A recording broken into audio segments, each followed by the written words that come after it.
चलिए, किसको? मुझे?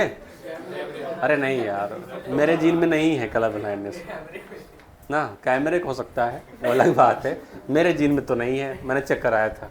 ठीक है, पढ़ते हैं inheritance of the one gene, या इसी को अगर हम बोले इनकी लैंग्वेज में तो आगे चल के हम इसी को क्या कहेंगे, हम क्या कहेंगे इसे, हम मोनोहाइब्रिड क्रॉस भी कहेंगे। लेकिन मेंडल साहब तुरंत जल्दबाजी में तो बिल्कुल नहीं है, 7 साल काम किया था, आराम से काम किया था, इतनी जल्दी नहीं बोलेंगे कि मोनोहाइब्रिड क्रॉस है, आगे चल के बोलते हैं सब कुछ समझाने के बाद में। लेकिन मैंने आपको बता दिया यहाँ पर हम क्या पढ़ने जा रहे हैं, एक जीन का इनहेरिटेंस। इनहेरिटेंस क्या होता है, कोई बताएगा मुझे? प्रोसेस ना, जिस प्रोसेस के थ्रू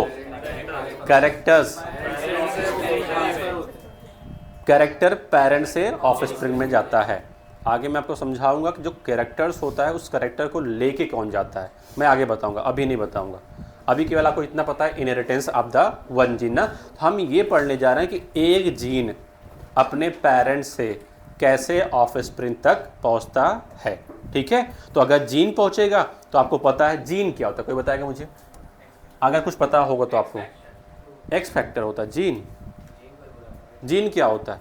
अच्छा, किसी ने कभी न्यूक्लियस पढ़ा था ना? पढ़ा होगा ना जीन, ओ सॉरी न्यूक्लियस। न्यूक्लियस के अंदर एक न्यूक्लियो प्रोटीन, न्यूक्लिक एसिड और प्रोटीन का बना हुआ मॉलिक्यूल्स होता है जिसका नाम होता है डीएनए। पढ़ा होगा आपने?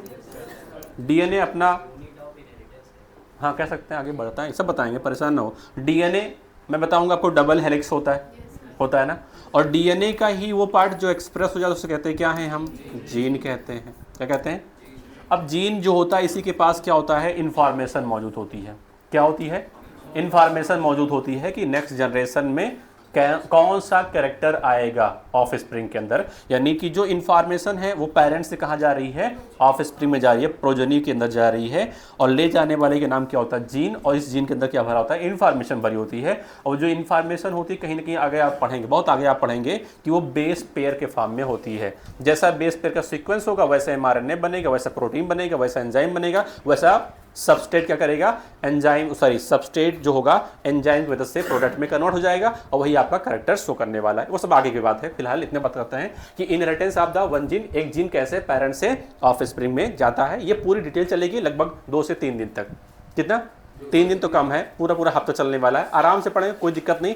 हर 2 से 3 दिन सब, अरे कोई जल्दी नहीं है, आराम से पढ़ना है। बार बार ये बात आ रही है कि भैया बहुत इंपॉर्टेंट है ये ना। मैंने कहा था 2 यूनिट मिला दिए थे तो 35 क्वेश्चन बनने वाले हैं, 30 से 35 क्वेश्चन बनने वाले हैं। तो आराम से पढ़ेंगे, इतनी जल्दी क्यों है तुम्हें? हाँ, कि बस पेज पढ़ के देख लेते हैं, कोई बात नहीं। कुछ चीज़ आपको आती है, पहले से आती है, कुछ चीज़ आपको नहीं आती है, मैं समझाऊंगा। जो नहीं आती है, जो आती हैं वो भी समझेंगे, जो नहीं आती है वो भी समझेंगे ना। तो पढ़ते हैं ये है क्या टॉपिक, कहाँ से ये सब आया। ठीक है, let us take the example of one such hybridisation experiment. अगर किसी को याद होगा तो मेंडल ने एक एक्सपेरिमेंट करना स्टार्ट किया था और उनका एक्सपेरिमेंट कहलाता क्या है, हाइब्रिडाइजेशन एक्सपेरिमेंट कहलाता है। अरे ये तो कहलाता है ना, हाइब्रिडाइजेशन एक्सपेरिमेंट होता है। और उस हाइब्रिडाइजेशन एक्सपेरिमेंट के अंदर उन्होंने आर्टिफिशियल पॉलिनेशन कराया था। कुछ याद आया? और आर्टिफिशियल पॉलिनेशन या आप कह सकते हो कहीं ना कहीं क्रॉस पॉलिनेशन, इतना बात आई। तो एक्सपेरिमेंट का नाम क्या है, hybridisation, carried out by the Mendel. किसने कराया? मेंडल ने कराया। अब जब ये हाइब्रिडाइजेशन एक्सपेरिमेंट अपना कर रहे थे तो इन्होंने क्रॉस कराया होगा ना। तो क्रॉस कराने के लिए इन्होंने कौन सा कैरेक्टर चूज किया, कौन सा ट्रेट चूज किया? वेयर ही क्रॉस टाल and the dwarf P plant. तो मैं अगर आपसे पूछूं कि मेंडल ने कौन सा कैरेक्टर चूज किया, अरे भाई नहीं, कैरेक्टर कौन सा था, स्टेम हाइट था। उस स्टेम हाइट में 2 ट्रेड्स कौन लिया इन्होंने, एक इन्होंने टॉल लिया, दूसरा इन्होंने क्या लिया, ड्वार्फ। तो इनका जो क्रॉस था, सबसे पहले जो इन्होंने क्रॉस स्टार्ट किया था वो टॉल और ड्वार्फ पी प्लांट के बीच में कराना स्टार्ट किया, to study the inheritance of one gene. एक जीन कैसे अपने पेरेंट्स से ऑफस्प्रिंग में जाती है उसकी स्टडी करने के लिए, उसे एक्सपेरिमेंटली समझने के लिए मेंडल ने क्रॉस कराया। उस क्रॉस के अंदर जो कैरेक्टर चूज किया वो था स्टेम का हाइट। उसमें जो 2 ट्रेड्स होते हैं, एक ट्रेड्स होता है टॉल और दूसरा कौन सा होता है, ड्वार्फ। यानी जो हम क्रॉस कराने जा रहे हैं वो कैसा प्लांट होगा, एक तो टॉल प्लांट होगा, एक क्या होगा आपके पास, ड्वार्फ प्लांट होगा। टॉल और ड्वार्फ के बीच में हम क्या कराना जा रहे हैं, क्रॉस। और आपको याद होगा आपको याद होगा, मैं दिवाली आने वाली है ना, तो उसकी से आप लोग सजाते हो ना घर पर, लाइट छोटी वाली जो होती है, हाँ कुमकुम, हाँ वही चीज़ करें, कुमकुम। ठीक है, क्या चला दें? ऐसी चल गई होगी ना, चलाना पड़ता है, चल जाएगी। अभी कुछ पता नहीं चल रहा है। ठीक है, जब गर्मी लगे देखा जाए। तो देखो यहाँ पे ध्यान दो, यहाँ पे ध्यान दो, ऐसे चली जाएगी। मेंडल ने क्रॉस करा किस प्लांट के लेकर के? प्लांट यहाँ पे जो था, आपके पास एक टाल था, दूसरा कौन सा? इतनी बातें हो गई। अब फिगर देखते हैं ना, आपकी एनसीईआरटी का फिगर है, बहुत खूबसूरत सा है, देखते हैं ये फिगर ना, खूबसूरत दिख रहा होगा आपको। सबसे पहले हम पी प्लांट के फ्लावर को देखते हैं कि फ्लावर कैसा होता है। बताइए, जो पी प्लांट का फ्लावर है उसमें मैं आपको पार्ट बता रहा हूँ, आपको पहले से पता है कि फ्लावर में कौन कौन सा पार्ट होता है, और उस पार्ट को देखकर आप ये बताएंगे कि जो फ्लावर है वो बायसेक्सुअल है या यूनिसेक्सुअल है। बताइए, अगर आपको याद होगा तो फ्लावर में सबसे बाहर की तरफ एक होल होता है ग्रीन कलर का, अगर आपको याद होगा तो इसका नाम होता है क्या? कैलिक्स। कैलिक्स होता है, और कैलिक्स की यूनिट का नाम होता है सेपल। कुछ याद आया? अगला, फिर यहाँ पर आपको एक कलरफुल पार्ट दिखता है, कोरोला कहते हैं, उसकी एक यूनिट का नाम होता है पेटल, जो यहाँ पर लिखा हुआ है। ठीक है, फिर मैंने आपसे कहा था कि मेल रिप्रोडक्टिव ऑर्गन्स होता है, आप कहते हैं एंड्रोसियम, और एंड्रोसियम में फिर आपने पढ़ा कि एंड्रोसियम जो होता है बहुत सारे स्टेमन से मिलकर बना होता है, और जो स्टेमन होता है उसमें दो पार्ट होते हैं, एक फिलामेंट, दूसरा क्या होता है? एंथर होता है। तो ढूंढिए, यहाँ पर कुछ बना हुआ है, ये है एंथर। क्या बना हुआ है? एंथर। ये क्या बना हुआ है? करें स्टेमन। गलत बात है भाई, अगर आप स्टेमन बोल रहे हो तो पूरा यहाँ से लेकर के यहाँ तक बोलिए ना, क्योंकि स्टेमन में कितने पार्ट होते हैं? दो। एक होता है कौन सा पार्ट? एक होता है एंथर होता है, और दूसरा क्या होता है? अच्छा, फिलामेंट। कहाँ पढ़ा था आपने ये? Sexual reproduction in the flowering plant. ठीक है, इतना तो आपने पढ़ा था। फिर आगे बढ़ते हैं फीमेल रिप्रोडक्टिव पार्ट तक, जिसका नाम होता है गाइनोसियम, और जो गाइनोसियम होता है वो बना होता है पिस्टिल या कार्पेल का, और पिस्टिल और कार्पेल में कितने पार्ट? कौन कौन सा? Stigma, style, ovary. ये सब आप पढ़ चुके हो, कहाँ पर? यूनिट नंबर 6 के अंदर। ठीक है, तभी आप वहां से बोल रहे हो। पहला पार्ट कौन सा यहाँ पर देखो? स्टिग्मा। दूसरा कौन सा होता है? स्टाइल। फिर क्या होता है? ओवरी। तो यहाँ पर अगर देखिए, ये पूरा पार्ट जो आपको दिख रहा है यहाँ से करके यहाँ तक, ये हो गया स्टिग्मा, ये हो गया स्टाइल, यहाँ पर क्या हो जाएगा आपका? ओवरी। इतना क्लियर? अब बताइए, अगर कोई ऐसा फ्लावर है जिसके अंदर मेल पार्ट भी है और फीमेल पार्ट भी है, तो फ्लावर कैसा हो जाएगा? तो मैं यहाँ से कह दूं कि जो फ्लावर होगा वो कैसा हो जाएगा? बाइसेक्सुअल। तो पी प्लांट का फ्लावर कैसा होता है? बाइसेक्सुअल होता है। अच्छा, अगर फ्लावर बाइसेक्सुअल है तो किस टाइप के पॉलिनेशन होने के चांसेस ज्यादा है? Self pollination. ऑटोगैमी होने के चांसेस क्या है? ज्यादा है। उसके लिए भी कुछ बातें होती है जो मैंने वहां पर कर लिया था। ठीक है, आगे बात करते हैं। क्या मेंडल सेल्फ पॉलिनेशन चाहते थे? मेंडल तो अपना एक्सपेरिमेंट कर रहे थे, कौन सा? Hybridisation experiment. और हाइब्रिडाइजेशन एक्सपेरिमेंट में वो करते क्या थे? क्रॉस पॉलिनेशन करते थे। किसी एक का पॉलन ग्रेन उठा करके किसी दूसरे फ्लावर के स्टिग्मा पर रखते थे। वो तो खुद करते थे ना, आर्टिफिशियल पॉलिनेशन। अब बताओ, यहाँ पे दो बात लिखी है, यहाँ पे दो फ्लावर लिए गए। कौन से फ्लावर? दो फ्लावर लिए गए हैं। एक फ्लावर यहाँ पे देखो, दोनों बाइसेक्सुअल फ्लावर है ना, पर भाई पी का है तो दोनों फ्लावर कैसा होगा? बाइसेक्सुअल। अब मेंडल करना क्या था? मेंडल को ये करना था, किसी एक फ्लावर को फीमेल पेरेंट में यानी फीमेल फ्लावर बनाना था। दूसरा कौन सा है? दूसरा आपका पास बाइसेक्सुअल फ्लावर है, कोई बात नहीं है, इसमें रहने दीजिए। अब अगर कोई बाइसेक्सुअल फ्लावर है और उसे क्या बनाना है? फीमेल। मैंने कहा कि अगर कोई बाइसेक्सुअल फ्लावर है, इसके अंदर मेल पार्ट भी है, फीमेल पार्ट भी है, और मैं चाहता हूं कि ये जो फ्लावर है ये फीमेल फ्लावर बन जाए, तो क्या करेंगे आप बताइए? यहां से क्या करेंगे आप? यहां से आप एंथर को रिमूव कर देंगे। तो अगर बाइसेक्सुअल फ्लावर है, आप एंथर को कट कर देंगे, तो अब फ्लावर कैसा हो जाएगा? यूनिसेक्सुअल हो जाएगा। और यूनिसेक्सुअल फ्लावर कैसा हो जाएगा? Female flower. अरे बोलो भाई, तो इन्होंने क्या किया? एक फ्लावर का पूरा एंथर कट कर दिया। जब एंथर कट करेंगे तो एंथर के रिमूवल कहते क्या है? हम इमेस्कुलेशन कहते हैं। शायद दूसरी बार पढ़ रहे हैं हम लोग। इतना क्लियर? जिस फ्लावर में इन्होंने इमेस्कुलेशन किया वो फ्लावर अब कैसा बन चुका है? दो साइन होती हैं, अगर आपको याद होगा, ये जो साइन होता है इसे रिप्रेजेंट करते हैं फीमेल को, और ये जो साइन होता है इसे रिप्रेजेंट करता है किसको, मेल को। अब ये जो फ्लावर है, ये फ्लावर कैसा बन चुका है, फीमेल फ्लावर बन चुका है। अरे बोलो, या मैं कह दूं अब इसके अंदर केवल एक ही सेक्स ऑर्गन है, कैसा बन चुका है, ये यूनिसेक्सुअल बन चुका है ना। अरे बोलो, दूसरा फ्लावर कैसा है, बाइसेक्सुअल है, क्योंकि देखो यहाँ पर पूरा मेल पार्ट भी है और फीमेल पार्ट भी है। लेकिन इस फ्लावर से हमें करना क्या है, केवल यहाँ से पॉलन ग्रेन को लेना है और ले करके इस पर डस्टिंग करनी है, ठीक है। हमें यहाँ पर अगर इसका पॉलन ग्रेन इस पे गिर जाता, कौन सा पॉलिनेशन, सेल्फ पॉलिनेशन, जो मेंडल बिल्कुल नहीं चाहते थे। मेंडल क्या चाहते थे, हम इसका पॉलन ग्रेन ले लें और इसका पॉलन ग्रेन लेने के बाद में हम इस पे क्रॉस करा दें, ये तो चाहते थे ना।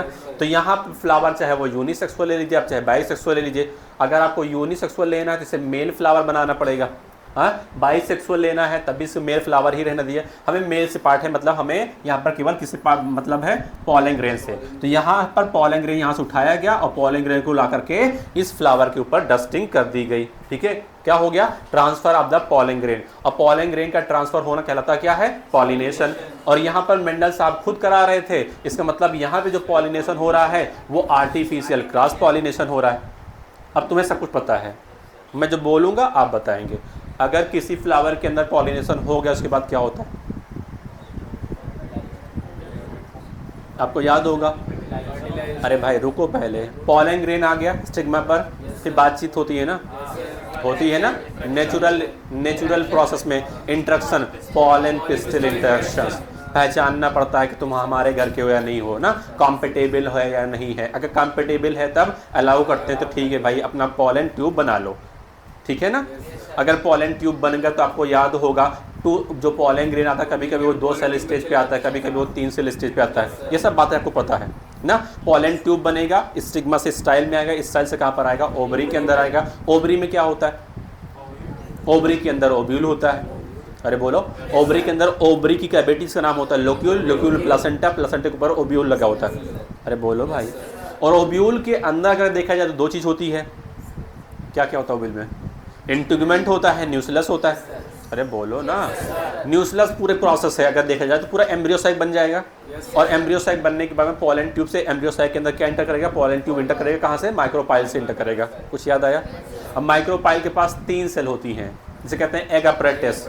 एग अपरेटस में 3 सेल है, एक एग होती है, 2 सिनर्जिड। पॉलन ट्यूब कहाँ आता है, सिनर्जिड के पास आता है, और सिनर्जिड में एक फिलीफॉर्म अपरेटस होता है। कुछ याद आया ना।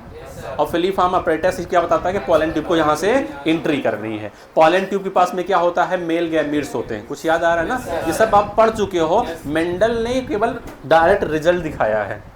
क्या दिखाया डायरेक्ट, भाई पॉलिनेशन होगा तो प्रोसेस चलेगी ना। मटर का प्लांट है, क्या तुरंत पॉलिनेशन कराएंगे तुरंत सीड बना देगा, नहीं। प्लांट है, अपनी लाइफ स्टाइल क्या करेगा, पूरे लाइफ साइकिल कंप्लीट करेगा भाई। पूरा 3 महीना 3.5 महीना कंप्लीट करने के बाद ही तो रिजल्ट आएगा ना। लेकिन हाँ, पढ़ाने के लिए आपको तुरंत देते हैं रिजल्ट, क्योंकि बैठ के हम 3 महीने इंतजार करें, नहीं ना। हुआ क्या, पॉलन ट्यूब के अंदर जो मेल गैमीट था वो आया सिनर्जिड के पास, सिनर्जिड डिजेनरेट करता है, एक मेल गैमीट आता है, कहाँ फर्टिलाइज करता है, एग से जाइगोट बन जाता है। दूसरा आता है किसके पास जाता है, सेंट्रल सेल के पास, सेंट्रल न्यूक्लिया के पास जाता है, पोलर न्यूक्लिया के पास जाता है। 3 अनकंडीशनल एंडोस्पर्म बनता है, पूरा याद आया। जाइगोट बनाएगा एम्ब्रियो, एम्ब्रियो क्या बन जाएगा, फिर आगे चल के सीड बन जाएगा। अरे बोलो भाई ना, कुछ याद आया। ओव्यूल कन्वर्ट हो जाएगा सीड के अंदर, पूरा ओवरी फ्रूट के अंदर कन्वर्ट हो जाएगा, सीड बन चुका है। पॉलिनेशन हुआ, पॉलिनेशन होने के बाद क्या बन गया, देखो सीड बना।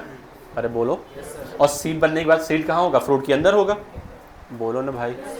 इसका मतलब ये जो फ्लावर था, अगर मैं एक प्लांट बनाऊं, ये प्लांट ये हो गया, ये प्लांट ये हो गया ना। अच्छा बताओ, ये जो यहाँ पे जो ये फ्रूट बना है, सीड बना है, क्या इसी प्लांट के ऊपर बनेगा, बनेगा यहीं पे ना।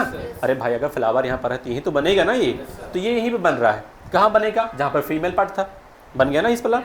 अरे बोलो भाई, अब हुआ क्या, ये देखो, ये था आपका सीड मैच्योर हो गया। सीड मैच्योर होने के बाद क्या किया, छीमी आपने तोड़ा, सीड को इकट्ठा कर लिया ना। अब सीड को हम जब दोबारा बोएंगे तभी तो नया प्लांट बनेगा, हाँ। तो ये नया प्लांट, अगला जनरेशन। तो ये मैं मान लूँ अगर ये पेरेंट थे, ये क्या थे, अगर ये पेरेंट थे तो ये नेक्स्ट जनरेशन होगी। अरे बोलो, ये इस पेरेंट के क्या होंगे, भैया कह रहे हैं कि ये ऑफस्प्रिंग होंगे, क्या होंगे ये? ऑफ स्प्रिंग होंगे। या मैं कह सकता हूँ अगर ये पेरेंटल जनरेशन थी तो ये कौन सी जनरेशन होगी? F1 जनरेशन हो जाएगी। बोलो। तो नेक्स्ट जनरेशन जो आती है वो सीड के बोने के बाद ही तो आती है। जो आपको रिजल्ट दिखेगा वो अगली जनरेशन में दिखेगा। आपने यहाँ पे जो क्रॉस कराया उसका क्या रिजल्ट आया वो तो आपको नेक्स्ट जनरेशन में दिखेगा ना, जब आप सीड को बोओगे तब, कि आप सीड को देख के बता सकते हो कि इस सीड से टाल प्लांट निकलेगा, इस सीड से लॉन्ग प्लांट निकलेगा। कोई बता सकते हो ऐसे? नहीं। जब आप सीड को बोओगे कहीं पर तभी तो वहाँ से प्लांट बनेगा। अरे बोलो। अब इन्होंने दिखाया क्या है? इन्होंने ये दिखाया मैंने क्रॉस कराया, क्रॉस कराने के बाद में ये सीड बना, सीड का ये रिजल्ट है। सारे प्लांट कैसे दिख रहे हैं आपको? टॉल दिख रहे हैं ना। अभी यहाँ पर टॉल और डॉप की कोई बात नहीं हुई है, केवल इन्होंने आपको ये समझाना चाहा कि कौन कौन से स्टेप होते हैं जब आप एक क्रॉस कराते हो तब, या आप सिंपली हाइब्रिडाइजेशन एक्सपेरिमेंट करोगे। जैसे मान लो कि इसमें से कोई करना स्टार्ट कर दे तो क्या क्या स्टेप्स होते हैं। Step in making a cross in the P. अगर कोई पी प्लांट के अंदर एक क्रॉस करता है किसी भी प्लांट को लेकर के या किसी भी कैरेक्टर को लेकर के, अगर आप कोई क्रॉस कराते हो तो उसमें क्या क्या स्टेप हो सकते हैं, ये सारे स्टेप हैं। ठीक है ना? समझ में इतना आ गया? इससे ज़्यादा कुछ समझना यहाँ पर नहीं है। आगे बढ़ रहे हैं। मेंडल क्या करना स्टार्ट किए थे? Hybridisation experiment. बोलो भाई, कौन सा एक्सपेरिमेंट? Hybridisation experiment. इन्होंने एक कैरेक्टर चूज किया था स्टेम ऑफ द हाइट, उसमें ट्रेट लिया था एक टॉल और एक डॉर्क। क्लियर? क्या बताओ, क्या यहाँ पर इस फिगर के अंदर कोई टॉल प्लांट है, कोई डॉर्क प्लांट है? नहीं है ना। तो क्या बता रहे थे? ये केवल आपको एक स्टेप समझा रहे थे, अगर आपको क्रॉस करना है तो कौन कौन सा स्टेप इन्वॉल्व होगा और रिजल्ट आपको किस जनरेशन में मिलने वाला है। ठीक है, अब आगे बात करते हैं जो मेंडल ने किया था। ठीक है, नेक्स्ट आगे देखो, जो मैंने कहा, he collected the seed produced as a result of this cross and grew them to generate the plant of the first hybrid generation। इन्होंने क्या किया? यहाँ पे जो सीड था, देखो यहाँ पे सीड मिला, इस सीड को इकट्ठा किया, फिर सीड को बोया और बोने के बाद में जो नया प्लांट मिला, यही क्या है? इस क्रॉस का रिजल्ट है।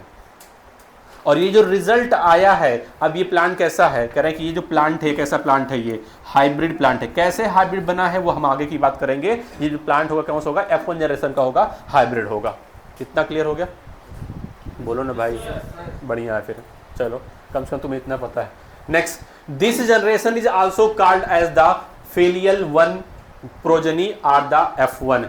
कह रहे हैं कि जब आप एक क्रॉस कराते हो, मान लेते हैं ये जो प्लांट था ये कैपिटल टी वाला, सॉरी अभी कैपिटल टी कहा गया, हटाओ इसे। अभी तो मेंडल ने क्या लिया था? मेंडल ने एक प्लांट टॉल लिया था, दूसरा प्लांट कौन सा लिया था? अरे बोलो भाई, ये तो लिया था ना। उसका ये फ्लावर हो गया, उस पर इससे सीड मिला और सीड का ये रिजल्ट हो गया। इतना क्लियर हो गया ना? इतना क्लियर हुआ? अरे बोलो। क्या नहीं, ये जो सीड का जो रिजल्ट है, ये रिजल्ट में जो जनरेशन आई है उस जनरेशन का नाम बताओ। रिजल्ट की में जो जनरेशन आई, जनरेशन का नाम क्या होता है? Filial one progeny. Filial one progeny क्या कहते हैं इसे हम? फिलियल वन प्रोजनी कहते हैं, या इसी कहते क्या है हम? F1 जनरेशन कहते हैं। तो जब भी आप कभी भी किसी एक कैरेक्टर के दो ट्रेड्स को लेकर के जब आप क्रॉस कराओगे तो जब पहली बार रिजल्ट मिलेगा, जो जनरेशन आएगी उस जनरेशन को कहते क्या है हम? फिलियल वन प्रोजनी कहेंगे। अरे बोलो। या उसे कहेंगे क्या हम? F1। अब आगे थोड़ा बढ़ लेते हैं। अगर आप F1 के बीच में क्रॉस कराओगे, यानी F1 प्लांट में, सॉरी F1 जनरेशन में जो प्लांट मिला है, अगर उनके बीच में क्रॉस करा दोगे तो अगली जो जनरेशन आएगी वो कौन सी जनरेशन होगी? फिलियल 2 जनरेशन हो जाएगी, या उसे कहेंगे क्या हम? F2 कहेंगे। यहाँ पे देखते हैं ये हमारा F1 है। अगर मान लेते हैं हम इस प्लांट का इस प्लांट के साथ क्रॉस करा दें तो F1 प्लांट के बीच में हम क्रॉस करा रहे हैं ना, तो क्रॉस कराएंगे कोई दूसरा रिजल्ट आएगा, कोई दूसरा जनरेशन आएगी। जो दूसरी जनरेशन आएगी उसका नाम क्या हो जाएगा? Filial 2 progeny or F2 generation. Clear? अब F2 के बीच में क्रॉस कराओगे तो नेक्स्ट जनरेशन आएगी। नेक्स्ट जनरेशन जो हो जाएगी वो कौन सी हो जाएगी? फिलियल 3 प्रोजेनी या F3। इतना क्लियर हो गया ना? चलो फिर आगे बढ़ो, धीरे धीरे बढ़ रहे हैं, धीरे धीरे बढ़ेंगे, सब समझ में आएगा आपको। अगला, मेंडल ने क्या ऑब्जर्व किया? Mendel observe that all the F1 progeny plants were toll. F1 में जितने प्लांट बने सारे कैसे बने? टॉल बने। Like one of its parent none were the dot. बहुत इंपॉर्टेंट कॉन्सेप्ट यहाँ पर आता है। मेंडल ने जब क्रॉस कराया, ये वाला क्रॉस यहाँ पर फिर से देखते हैं कौन सा क्रॉस था मेंडल का। यहाँ पे एक प्लांट कौन सा लिया? टॉल। दूसरा प्लांट क्रॉस कराया, F1 आया, अरे बोलो, यहाँ पर क्या दिख रहे हैं, सारे प्लांट कैसे दिख रहे हैं आपको, सारे के सारे प्लांट क्या दिख रहे हैं, टॉल दिख रहे हैं। मेंडल ने क्या ऑब्जर्व किया, मेंडल ने ये ऑब्जर्व किया जब हम एक टॉल प्लांट का एक डॉग के साथ क्रॉस कराते हैं तो जो जनरेशन आती है उसमें सारे प्लांट कैसे होते हैं, टॉल होते हैं, सारे के सारे प्लांट कैसे होते हैं, टॉल होते हैं। ठीक है, आप भी आगे न बढ़ना, मुझे पता है तुम्हें सांस ले रहे हो ज़्यादा लंबा। F1 प्रोजनी क्या होते हैं, सारे के सारे टॉल आए, और जो टॉल था वो किसके जैसे था, लिखा साफ साफ लिखा है, like one of its parents.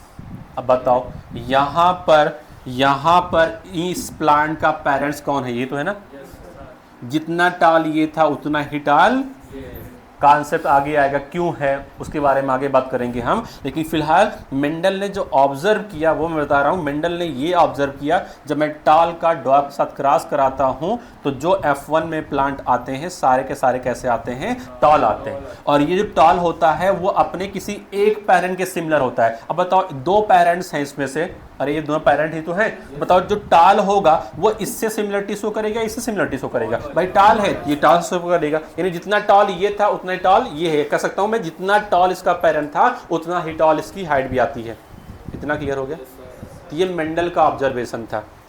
अभी तुम्हारे दिमाग में आ रहा होगा ना capital T small T capital सब आ रहा होगा, मुझे पता है क्योंकि तुम्हें पहले से कुछ पता है। लेकिन बताओ जब मेंडल क्रॉस करा रहे थे तो क्या प्लांट को देख कर, या आप बताओ मेरे सामने ये बैठा हुआ है, बैठा है, खड़ा है, जो भी है रखा हुआ है, बताओ ये कैपिटल टी है, कैपिटल टी स्मॉल टी बता सकते हैं? पहले तुम्हें पता है कुछ इसलिए तुम बता रहे हो, क्या तुम प्लांट को देख कर बता सकते हो? हाँ नहीं ना।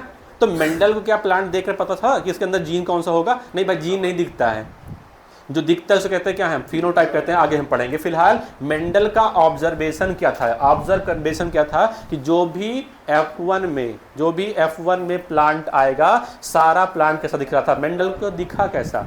भाई मेंडल क्या है, प्लांट दिखेगा क्या? मेंडल को ये प्लांट दिखेगा? जब आप सीड को बोओगे तो क्या प्लांट दिखेगा? बिल्कुल दिखेगा, उसका हाइट दिखेगी ना।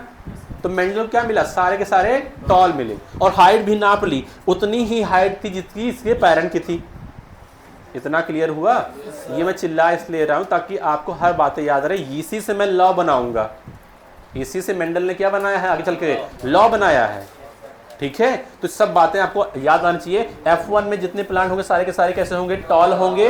अगर आप क्रॉस किसका कराओगे, टॉल और डॉग को कराओगे, तो अगर आपने मान लो तो अपने जो क्रॉस कराया है वो राउंड और रिंकल का करा दिया है, बताओ क्या आप टॉल आएगा? नहीं आएगा ना। अब तो कुछ और आएगा, जो भी आएगा वो अलग बात है, लेकिन अब तो टॉल नहीं आएगा। मैंने कहा अगर F1 में टॉल आ रहा है इसका मतलब अपने क्रॉस किसका कराया है, टॉल और डॉर्फ का कराया है। इतना क्लियर हो गया ना। तो मेंडल ने नहीं, हाइट का लिया गया भाई, कहाँ कलर शो कर रहा है? तो हम कलर का है देख रहे हैं, हम कलर दोनों देख रहे हैं। तुम्हें यहाँ हाइट नहीं दिख रही है? हम यहाँ पर अभी कलर की बात किए, कलर की बात किए नहीं किए भाई। हाँ तुम्हें दिख रहा है यहाँ पर येलो है, यहाँ पर क्या है, वाइट है। अगर ये येलो होता वाइट होता तो फ्लावर कलर की बात करते, बात किए। हाँ प्लांट एक है तो क्या प्लांट से करेक्टर भाग जाएगा, रहेगा ना। हम किसकी स्टडी कर, वही कह रहे हैं ना, कंफ्यूज ना हो ना।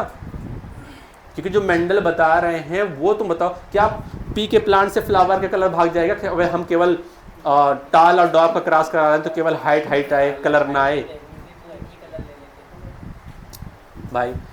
या तो तुम प्रेजेंट होते उस टाइम पर, मेंडल को बताते कि भैया क्या है, तुम हाइट ले लियो, तुम कलर ले लेते यार ना। वो स्टडी किसी कर रहे थे, इसलिए मैं बात कर रहा हूँ, वो स्टडी कर रहे थे स्टेम हाइट की, टाल और डार्क की।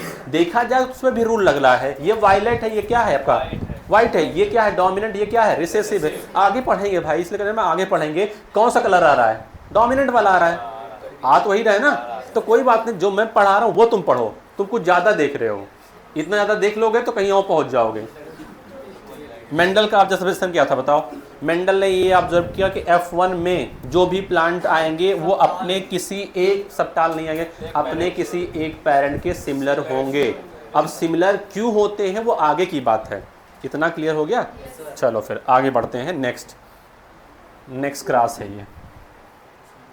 अब बताओ, फिर से दो प्लांट लिया गया है भैया। अब बताओ, अब प्लांट में कौन सा कलर आ रहा है?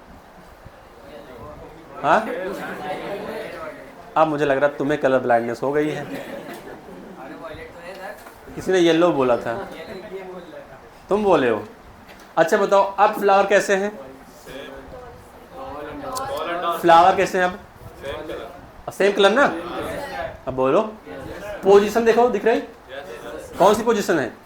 अरे एक जल दिख रही। तो क्या हम वो स्टडी कर रहे हैं? हम किसकी स्टडी कर रहे हैं? अरे भाई हम हाइट की बात कर रहे हैं। किसकी बात कर रहे हैं हम? यहाँ पे कौन सा प्लांट? टॉल। यहाँ पे कौन सा प्लांट? जो क्रॉस करा है किसके बीच में करा रहे हैं हम? टॉल और डॉर्फ के बीच में करा रहे हैं। कुछ याद आया? टॉल और डॉर्फ के बीच में क्रॉस करा रहे हैं। करेक्टर हमारा एक है, जीन हमारा एक है। इतना क्लियर हो गया? जब मैंने यहाँ पर टॉल और डॉर्फ के बीच में क्रॉस कराया, ये दोनों क्या हो जाएंगे? पेरेंट हो गए। इनके बीच में जो हमने क्रॉस कराया तो हमें क्या, अच्छा डायरेक्ट क्या प्लांट मिल जाएगा? अच्छा ये बताओ, जैसे मान लेते हैं थोड़ा सा दिमाग जनरल सी बातें, ऐसे मैं एक सामने खेत में जाके बैठा रहूँ मैं, और एक यहाँ पर लंबा प्लांट ऐसे ले लूँ मटर का, एक छोटा सा बगल बगल ऐसे रख दूँ, मैं बोलूँ क्रॉस कर जाओ, कर जाएगा? मतलब पूरी प्रोसेस समझनी है आपको, पूरी प्रोसेस। मैं कहूँ भैया तुम क्रॉस कर लो, कर लोगे?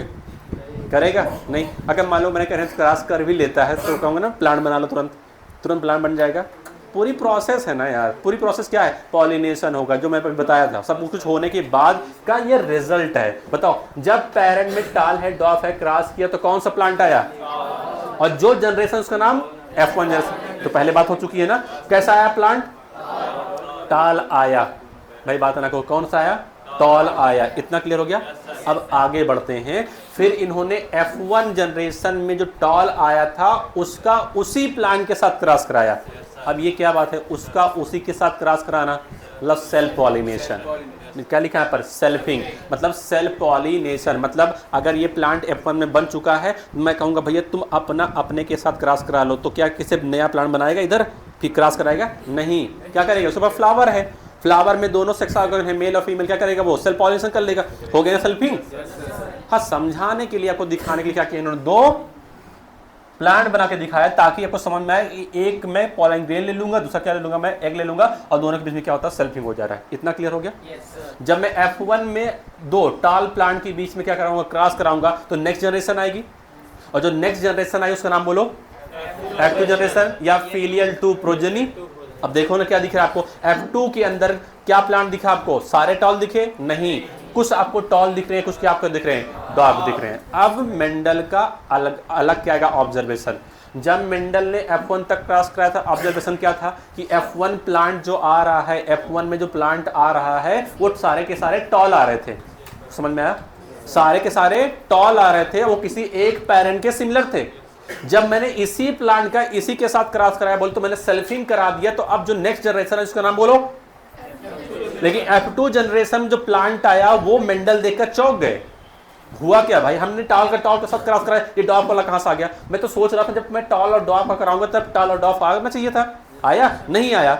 जब मैंने टॉल और टॉल का कराया तब क्या आ गया? डॉफ। देख के चौंक गए एकदम। हुआ क्या? शॉकिंग हो गए ना। अब इनका ऑब्जर्वेशन क्या रहेगा कि F2 में हमें क्या दिखा? टॉल प्लांट भी दिखा, और क्या दिखा हमें? डॉफ प्लांट भी दिखा। और ये डॉफ उतना ही बड़ा था जितना इसका कभी पेरेंट हुआ करता था। कुछ समझ में आया? ये है मेंडल का ऑब्जर्वेशन। अभी भी जीन पे न जाओ। कहाँ जाओ आप? जो दिखाई दे रहा, जो खेत में दिखाई दे रहा था वहां पर मेंडल आराम से किनारे बैठे होते, मेड़ पर किनारे देख रहे होते, कौन बड़ा है, कौन छोटा है, कौन क्या कर रहा है, सब देख। कुछ पूछना है तुम्हें? पूछ लो। ये है इनका ऑब्जर्वेशन ना। मैं समझ तुम्हारे दिमाग में कीड़ा है, अभी तुरंत तुम रेशियो पे जाओगे ना, वो सब बहुत दूर की बात है। पहले समझने की कोशिश करो हो क्या रहा था मेंडल के साथ में। 7 साल ऐसे नहीं बैठे थे बेचारा, ऐसे बैठे थे और दाना डाल रहे थे और यहाँ से ग्रो कर रहा था ऐसे ना। ये सब इनका क्या था? ऑब्जर्वेशन था। तुम भी किसी काम करो, ऑब्जर्व करो। तुम्हारा एक ही काम है पढ़ाई करना, पढ़ाई करने के बाद में ऑब्जर्वेशन करो। तुम्हें कितना समझ में आया, तुम्हारे दिमाग में कितना घुसा ना, इतना ऑब्जर्वेशन का भी हमारे पास, ऑब्जर्वेशन करने का कभी हमारे पास टाइम ही नहीं है। होता क्या? आराम से पढ़ते हैं, याद आया नहीं, बंद सो जाते हैं आराम से। कभी ऑब्जर्व करो ना, जितना पढ़ा क्या उसको कुछ याद है? नहीं याद है, सब ऑब्जर्वेशन पे डिपेंडेंट है। तो फिलहाल बताओ, मेंडल ने टॉल का डॉग के साथ क्रॉस कराया, F1 में क्या मिला आपको? टॉल। सारे के सारे टॉल थे। जब उसी टॉल प्लांट का उसी के साथ में क्रॉस कराया, तो अगर उसी प्लांट का उसी के साथ क्रॉस करेंगे कहते क्या? इसे हम सेल्फिंग। तो जो नेक्स्ट जनरेशन उसका नाम F2 जनरेशन। नेक्स्ट जनरेशन का नाम F2 जनरेशन। और F2 जनरेशन जो प्लांट बने क्या बने, टॉल बने और क्या बने, ड्वार्फ बने। अब इसका क्या ऑब्जर्वेशन मेंडल ने दिया है वो मैं पढ़ाने जा रहा हूँ आपको। इतना क्लियर हो रहा है? अगर इतना क्लियर हो रहा है तो मैं आपको सब समझा ले जाऊंगा, बस मेरे साथ रहना। Figure 5.3 diagrammatic representation of the monohybrid cross. कौन सा क्रॉस है? अच्छा, कैसे पहचाना कि ये मोनोहाइब्रिड है? जब आप किसी भी स्टडी, किसी भी एक्सपेरिमेंट के दौरान आप एक कैरेक्टर की स्टडी करते हो। कितने कैरेक्टर? एक कैरेक्टर। कितना कैरेक्टर है यहाँ पर? अरे एक ही कैरेक्टर है ना। कौन सा है यहाँ पर कैरेक्टर? स्टेम की हाइट का कैरेक्टर है। अगर आप एक समय पर एक कैरेक्टर की स्टडी कर रहे हो तो जो क्रॉस बनता है उसका नाम होता है, मेरे ख्याल सब समझ में आएगा, कोई दिक्कत नहीं, एकदम बढ़िया आएगा। He made similar observation. ये क्या बात है? Similar observation for the other pair of the traits. देखो ये वर्ड बार बार आएगा। क्या मेंडल ने कितने कैरेक्टर लिए थे? नहीं, टोटल कितने कैरेक्टर चूज किए थे? 7 में से एक कैरेक्टर का इन्होंने क्या किया? स्टडी कर लिया, रिजल्ट बना लिया। और मैंने आपसे कहा था कि मेंडल जो थे किसी भी काम को बार बार करते थे, लार्ज सैम्पलिंग साइज। तो इन्होंने क्या किया? एक बार हाइट का स्टेम ले लिया, स्टेम का हाइट का कैरेक्टर लेकर के क्रॉस करा लिए ना, इनको रिजल्ट मिल गया। अब इन्हें सुकून नहीं मिला, ये कहते हैं दूसरा कैरेक्टर उठाते हैं और दूसरा कैरेक्टर का फिर क्रॉस कराते हैं, फिर देखते हैं कि जैसे मान लेते हैं दूसरा कैरेक्टर मेरे पास क्या है, यहाँ पर लिखा है क्या? राउंड। दूसरा क्या है मेरे पास? रिंकल। अरे बोलो, राउंड और रिंकल। ये मेंडल ने सब करके दिखाया था, लेकिन आपके इंसाइट में ये सब नहीं है ना। बताओ, राउंड और रिंकल ये है। मैंने क्या लिखा? राउंड और रिंकल। कोई कैरेक्टर लिखा है ना? कौन सा कैरेक्टर है ये है क्या? सीड का क्या है ये? शेप। तो कैरेक्टर तो ये हो गया, ट्रेड्स क्या हो गए? राउंड और। अच्छा चलो ठीक है, अब जितना तुमने पढ़ा है उतने हिसाब से बताना, जितना तुमने पढ़ा है उतने हिसाब से बताना। अगर मैं राउंड और रिंकल के बीच क्रॉस कराऊंगा तो जो जनरेशन है उस जनरेशन का नाम F1 जनरेशन ना। अरे बोलो क्या बनेगा? तुम्हें कैसे पता राउंड ही बनेगा? हाँ, अब तुम्हें रिजल्ट दिखेगा। जब तुम क्रॉस कराओगे तो कुछ ना कुछ तो बनेगा सीड ना। अब तुम्हें सीड देख के बताना पड़ेगा कौन सा सीड बना, तो बनेगा कौन सा? यहाँ पर कौन सा बन रहा है? क्या बना? राउंड बना। इसका मतलब जो भी F1 में बना है, जो भी बना है वो अपने एक ही टाइप का बना है और किसी एक पेरेंट से सिमिलरिटी शो कर रहा है। अरे बोलो ना, इतना ही तो पढ़ा था ना। अब बताओ, अगर मैं इसी के साथ क्रॉस करा दूं तब जो जनरेशन है उसका नाम, जो जनरेशन का नाम F2 जनरेशन। बोलो ना भाई, क्या बनेगा यहाँ पर? तुम्हें पता है राउंड बनेगा, और क्या बनेगा? रिंकल बनेगा। ये तुम नहीं बताओगे, ये जब तुम क्रॉस कराओगे तो तुम्हारा सीड देख के तुम्हें पता चलेगा सीड कैसा बन रहा है। तो उसमें से कुछ राउंड बनेंगे, कुछ क्या बनेंगे? रिंकल बनेंगे। तो तुम कहोगे कि यहाँ पर राउंड भी बन रहा है, क्या बन रहा है? रिंकल। अब तुम मैच कराओ, क्या मेंडल ने जो स्टेम वाला हाइट लिया था, जो उसका रिजल्ट आया था, सेम रिजल्ट इसमें भी आ रहा है? F1 में केवल एक कैरेक्टर आया, सॉरी F1 में केवल एक कोई ट्रेड्स आया और F2 में दोनों ट्रेड्स आ गए। क्या मेंडल ने यही सेम एक्सपेरिमेंट जब हाइट के लिए किया था तो ऐसे ही रिजल्ट आया था? तो मेंडल ने कोई भी काम किसी एक कैरेक्टर पर नहीं किया, बाकी सातों के सातों कैरेक्टर पे किया। और जब सातों कैरेक्टर पर सारे रिजल्ट एक जैसे आए तब उन्होंने कहा कि जो मैं कर रहा हूं क्या है? सही है। इसलिए एक वर्ड लिखा हुआ है, he made similar observation for the other pair of the traits. अगर ये एक पेयर ऑफ ट्रेड्स ये है, क्या एक पेयर ट्रेड्स ये है? अरे बोलो, अगर ये एक पेयर ट्रेड्स है तो यहां पर जो लिखा अदर पेयर ऑफ ट्रेड्स, क्या यहां पर 6 पेयर ऑफ ट्रेड्स यहां पर होंगे? अरे बोलो, और 6 पेयर मतलब कितना हो जाएगा? 12। तो 12 ये और 2। बोलो ना भाई। हाँ बढ़िया भाई, सही बैठो। अगला, he found that F1 always resembled, F1 हमेशा सिमिलरिटी शो करता है किससे? either one of the parent। ये अभी ये नहीं कह रहे किससे सिमिलरिटी शो कर रहा है, केवल इतना कह रहे हैं कि जो F1 होगा वो अपने पेरेंट से किसी एक पेरेंट से क्या करेगा? सिमिलरिटी शो करेगा। क्या यहाँ पर किसी एक पेरेंट से सिमिलरिटी है? क्या यहाँ पर किसी एक पेरेंट से सिमिलरिटी है ना? ये मेंडल का ऑब्जर्वेशन था, जो वो देख रहे थे, वो लिख रहे थे। देख रहे थे, लिख रहे थे, देख रहे थे, लिख रहे थे, ये एक्सपेरिमेंट कर रहे थे, बैठ करके देख कर और क्या कर रहे थे, ये लिख रहे थे। और लिखना इन्होंने क्या लिखा कि जब भी आप किसी एक कैरेक्टर की स्टडी करोगे, दो ट्रेड्स की स्टडी करोगे, तो दो ट्रेड्स की भी जब क्रॉस कराओगे तो F1 में जो प्लांट आएगा वो अपने किसी एक पेरेंट से सिमिलरिटी शो करेगा। इतना समझ में आ गया?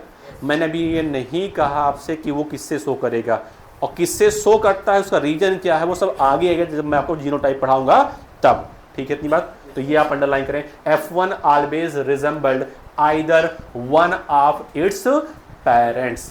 ये मेंडल का कहना है। किसका कहना है? क्या मेंडल की बात हमेशा सही है? मैं गलत भी साबित करूंगा आगे चल के, मैं नहीं करूंगा, कृष्ण साबित चला गया, लेकिन वो सब अलग अलग कैरेक्टर में होता है। लेकिन मेंडल की ज़्यादा बात क्या है, सही है, हर जगह एप्लीकेबल होती रहती है। तो मेंडल ने कहा कि F1 जो होता है वो ऑलवेज क्या करता है, रिजेंबल करेगा either one of the parents and that the traits of the other parents, और जो दूसरे पेरेंट्स का ट्रेड्स होता है was not seen in them. Them मतलब कहां पर, F1 में। इतना क्लियर? अरे बोलो ना भाई, क्या ये एक्सपेरिमेंट आपने किया? ये एक्सपेरिमेंट करने के बाद में आपको F1 का ऑब्जर्वेशन समझ में आया कि F1 में जो प्लांट मिलेगा वो अपने किसी एक पेरेंट से सिमिलरिटी शो करेगा। पेरेंट का जो दूसरा ट्रेड था वो F1 में शो नहीं होता है। बोलो ना। अब आगे बढ़ते हैं, यहां का ऑब्जर्वेशन करते हैं। चलो नेक्स्ट लाइन पे आते हैं। मेंडल देन सेल्फ पॉलिनेट, और इसी को इन्होंने क्या लिखा है, सेल्फिंग। क्या लिखा है? यानी F1 में जब हम सेल्फिंग कराते हैं तो हमें कौन सी जनरेशन मिलती है? अच्छा बताओ, पेरेंट के बीच में हम सेल्फिंग करते हैं या आर्टिफिशियल क्रॉस करते हैं? किसके बीच में? पेरेंट्स के बीच में। और जब हमें F1 से F2 लेके आना हो तो क्या करते हैं हम? सेल्फिंग करते हैं। तो लिखा है Mendel then self pollinate the tall F1 plant, क्योंकि F1 में कौन सा प्लांट आया था? टाल वाला आया था। टाल F1 प्लांट में क्या किया इन्होंने? सेल्फिंग किया। जब सेल्फिंग किया तो क्या मिला इन्हें? And to his surprise found that, मैंने कहा था ना ये देख करके क्या हो चुके थे एकदम सरप्राइज कि क्या दिख रहा है मुझे, surprise found that in the filial 2 generation, बोले तो F2 some of the offspring were dwarf. कुछ कैसे हो गए? डॉर्फ हो गए। क्योंकि इनका सोचना क्या था? इनका सोचना ये था अगर हम टाल के साथ टाल का क्रॉस करा रहे हैं तो हमें मिलेगा क्या? टॉल मिलने वाला है। लेकिन इन्होंने क्या देखा? डॉर्फ मिल गया। तो डॉर्फ देखकर क्या हो चुके, ये सरप्राइज हो गए। The character that was not seen in the F1 generation was now express. बताओ क्या यहाँ F1 पर कोई डॉर्फ आया था? नहीं आया था ना। और जो नहीं आया था F1 में वो कहाँ आ गया? F2 में आ गया। और इसे देख के क्या हो गया? एकदम सरप्राइज हो गए, शॉक हो गए। मतलब हुआ क्या, जब मैं चाह रहा था टॉल और डॉर्फ क्रॉस करे तो दोनों आए, तब कोई एक आया। अरे बोलो, जैसे आप चाहते हो कि आपका नंबर ज्यादा आए, नहीं आता ना। आप चाहते हो मेरा ये क्वेश्चन सही हो जाए, वो नहीं होता। जो आप नहीं चाहते तुक्का मारते वो आपका सही होता है। और जैसे आपने टेस्ट दिया और तुक्का वाला आपका सही हो जाता है, तुरंत आप बहुत खुश, यार तुक्का मारे थे सही हो गया। ये कभी भी ये नहीं सोचते जो तुक्का मारे थे वो मेरे लिए सही नहीं है। क्यों? वो तुक्के में सही हुआ है, तुम्हें वो क्वेश्चन आता भी नहीं है। अगर आता तो तुम तुक्का ना मारते ना, तुम सही से उसे सॉल्व करने के बाद लगाते। अभी तुम्हें चांसेस था 50% सही हो सकता है, 50% गलत। सही हो गया, तुम्हारी किस्मत थी, हो गया। लेकिन जो भी आप तुक्का मारते हो उसको आप पहले रुक कर देखो यार कि जो मैंने तुक्का मारा सही मारा, तो सही मारने के पीछे रीजन क्या था। अगर वो रीजन तुम पता कर लोगे तो अब तुम्हारा कॉन्सेप्ट क्या हो चुका है, क्लियर। नहीं तो क्या करो, उसे पढ़ो भाई, इतना ही है। तो बताओ, जब मेंडल ने F1 प्लांट में सेल्फिंग की तो जो जनरेशन है इसका नाम क्या हो गया? F2 generation, filial 2 generation. और फीलियल 2 जनरेशन में वो कैरेक्टर्स भी दिखा, वो ट्रेड्स भी दिखा जो F1 में अपीयर नहीं हुआ था। ये किसका ऑब्जर्वेशन है? मेंडल का है। आगे बात करते हैं, सारे ऑब्जर्वेशन करते हैं। नेक्स्ट अब बात करते हैं कौन कितना प्लांट बना, यानी प्रोपोर्शन, बोले तो रेशियो की बात करते हैं, परसेंटेज की बात कर लेते हैं ना। किस बात करते हैं? परसेंटेज की बात करते हैं। लिखा है the proportions of the plant that were dwarf were 1/4 of the F2 plant, while the 3/4 of the F2 plants were the tall. देखो यार, एक प्रोपोर्शन की बात करते हैं या हम बात करते हैं यहाँ पर रेशियो की, तो मैं आपको कुछ रेशियो बताने जा रहा हूँ, आप ध्यान देंगे। सबसे पहले यहाँ से स्टार्ट करते हैं। पेरेंट है, टॉल है, डॉफ है, क्रॉस कराया, क्या मिला? क्या मिला बोलो? क्या सारे प्लांट टॉल थे? सारे प्लांट जितने भी बने होंगे, क्या मैं इसे मान लूँ 100% टॉल था ना? परसेंटेज क्या आएगा? मैं कहूँगा ये 100% क्या थी? ये सब टॉल थे ना? अरे बोलो ना भाई। अगली बात करते हैं। जब इस टॉल का सेल्फिंग कराया गया, टॉल के साथ में क्या बना? टॉल बना और क्या बना? डॉफ बना। मैं मान लेती हूँ यहाँ पर कितने प्लांट बने? 4। कितने बने? तो क्या मैं 4 को मैं 100% मान लूँ? अबे चारों को मिलाकर 100% मान सकता हूँ ना? हाँ, चारों को मिलाकर मैं कितना मानूँ? 100%। अब बताओ, इस चार जो प्लांट बने हैं, 4 प्लांट में से कितना प्लांट टॉल है? पहले कितने प्लांट है? 3 है ना? तो मैं क्या ऐसे लिख सकता हूँ? मैं क्या ऐसे लिख दूँ इसे कि 3/4। 3/4 4 में से कितने? 3 कैसे हैं? टॉल है। और ये कितना है? 4 में से 1 क्या है? डॉर्फ है ना? तो क्या प्रोपोर्शन ये लिखा हुआ है कि F2 में कितने प्लांट बने? 4 बने। 4 में से कितने टॉल थे? 3 थे। कितने डॉर्फ थे? 1 थे। यानी जो डॉर्फ, यानी जो कैरेक्टर F1 में नहीं आया था, जो ट्रेट्स F1 में नहीं आया था, वो F2 में अपीयर तो हुआ, लेकिन उसका प्रोपोर्शन कितना है? 4 में से 1। 4 में से 1 परसेंटेज बता सकते हो? तो 4 में अगर 100% मान रहे हो तो 4 में से 1 का, अरे बोलो, 25%। और 3 होती है। क्लियर हुआ? अब तुम्हारी एनसीईआरटी लिखी होगी ना? एनसीईआरटी में तुम लिख लो, अपने एनसीईआरटी में लिखो। यहाँ पर क्या लिखोगे आप? 100% टॉल। अरे यहाँ पर F1 के पास, F1 जनरेशन जो टॉल लिखा, क्या लिखोगे आप? 100% टॉल। तुम्हें F1 नहीं दिख रहा है? 100% क्या दिखेगा? टॉल दिखेगा ना? अब बताओ F2 में कितना परसेंट टॉल आएगा? कितना परसेंट? 75। कितना परसेंट डॉर्फ? प्रोपोर्शन बताओ, कितना प्रोपोर्शन है टॉलनेस का? 3/4। 4 में से 3। और डॉर्फनेस का 1/4। तो क्या आपको ये दिखा? एकदम क्लियर है ना? अरे बोलो भाई, बोलोगे तो समझ में आ जाएगा आगे। अब देखो यार, करना क्या है आपको। अगर मैं ये किसका रिजल्ट है? ये मोनो हाइब्रिड क्रॉस का रिजल्ट है। अब जब भी आप मोनो हाइब्रिड क्रॉस करोगे तो रिजल्ट आपको यही मिलना चाहिए ना? मैं कोई भी कैरेक्टर ले लूँ, मैं कोई कैरेक्टर ले रहा हूँ, चलो आगे बढ़ते हैं। एक मेरे पास कैरेक्टर्स है यहाँ पर, कौन सा ले लें? पॉड का कलर, तो तुम बताओ फिर। फ्लावर कलर, ये करें पॉड कलर, ठीक है। मैं ले रहा हूँ यहाँ पर क्या? Pod colour. भाई बताओ, डोमिनेंट बताओ। ग्रीन होगा। रिसेसिव कौन सा होगा? येलो होगा। पीला, हाँ ठीक है, पीला। क्रॉस करा दिया आपने। क्रॉस कराने के बाद ये कौन सी जनरेशन है?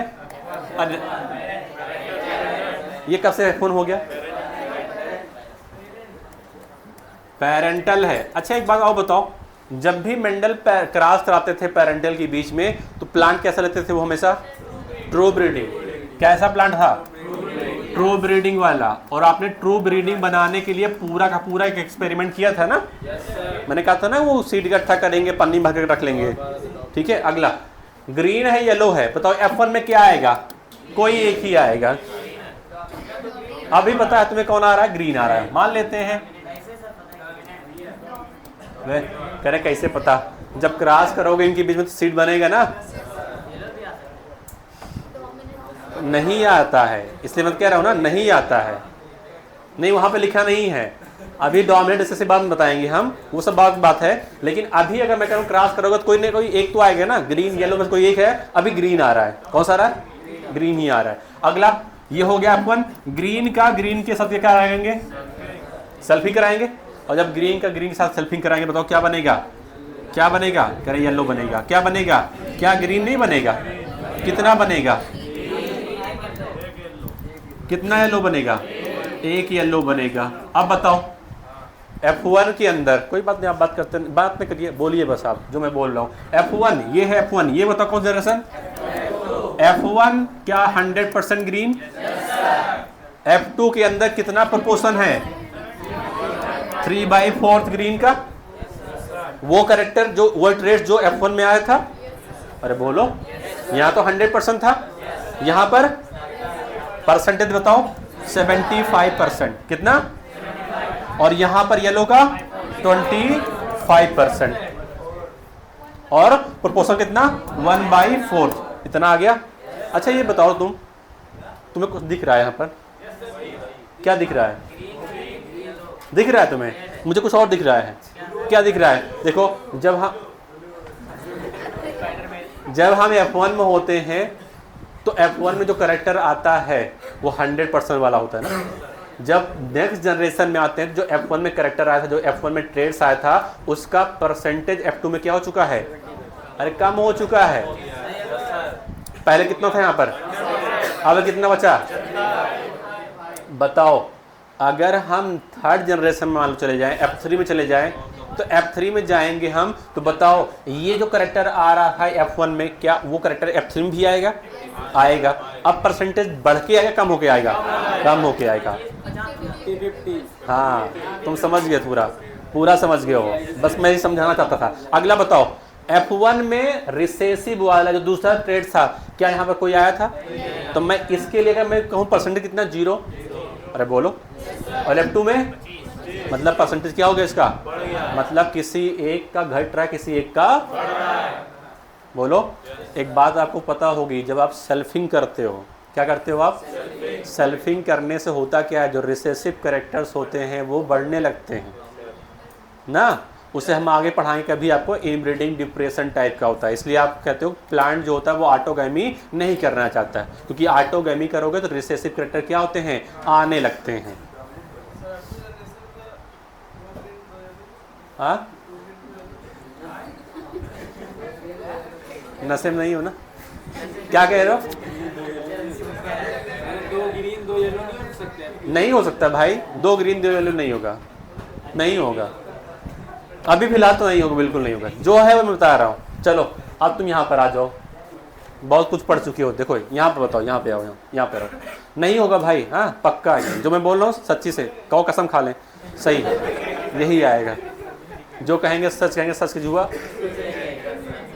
अगला, टाल एंड द डॉग ट्रेड्स वर आइडेंटिकल, बहुत गौर से पढ़ो, एक वर्ड छूट जा रहा है आपसे, क्या लिखा है, टाल एंड डॉग, ये तो पढ़ चुके हो पहले से, ट्रेड्स वर आइडेंटिकल, आइडेंटिकल मतलब क्या होता है, मतलब डिक्टो, डिक्टो ना, हाँ क्या लिखा है, टाल एंड द डॉग traits were identical to their parents, यानी ये वाला टाल इसके सिमिलर है, ये वाला डॉग इसके सिमिलर है। अब सिमिलरिटी क्या, आप तो हाइट ही तो लिए थे ना, अरे हाइट ही लिया था, अगर ये टॉलनेस में 10 फुट का था, ये टॉलनेस में भी कितना होगा, अगर डॉर्फनेस में ये 2 फुट का था, तो ये भी कितना आएगा, मतलब दोनों को दोनों आइडेंटिकल, हाइट क्या होगी, बराबर, सिमिलर, क्या लिखा, identical, their parents parental type and did not show any blending, blending का मतलब होता है मिक्सिंग, क्या होता है, मिक्सिंग।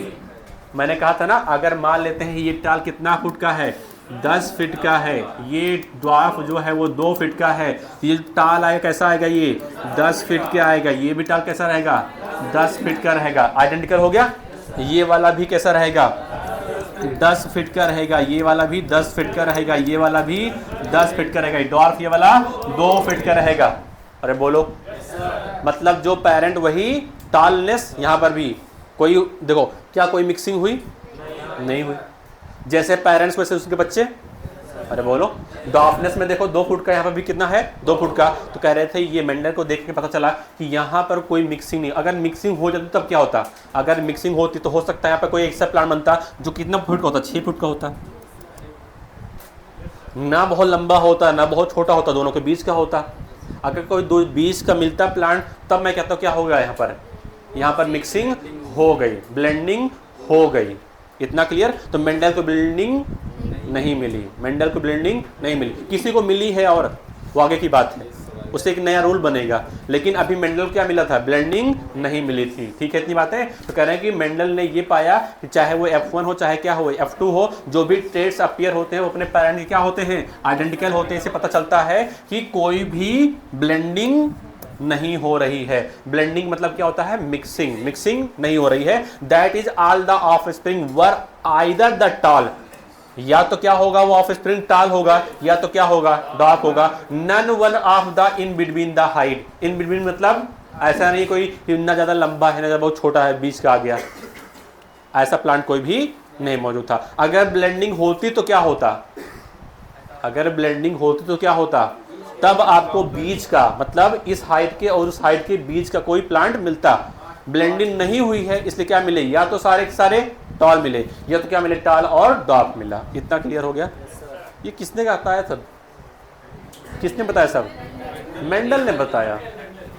किसकी बात कर रहे हैं, मेंडल की बात कर रहे हैं, सब मेंडल बता रहे हैं, सब लिख के रखे हैं, सब आपको बता रहे हैं। कुछ समझ में आ रहा है कैसे कैसे बातें आगे बढ़ रही हैं, ठीक है। हाँ सर,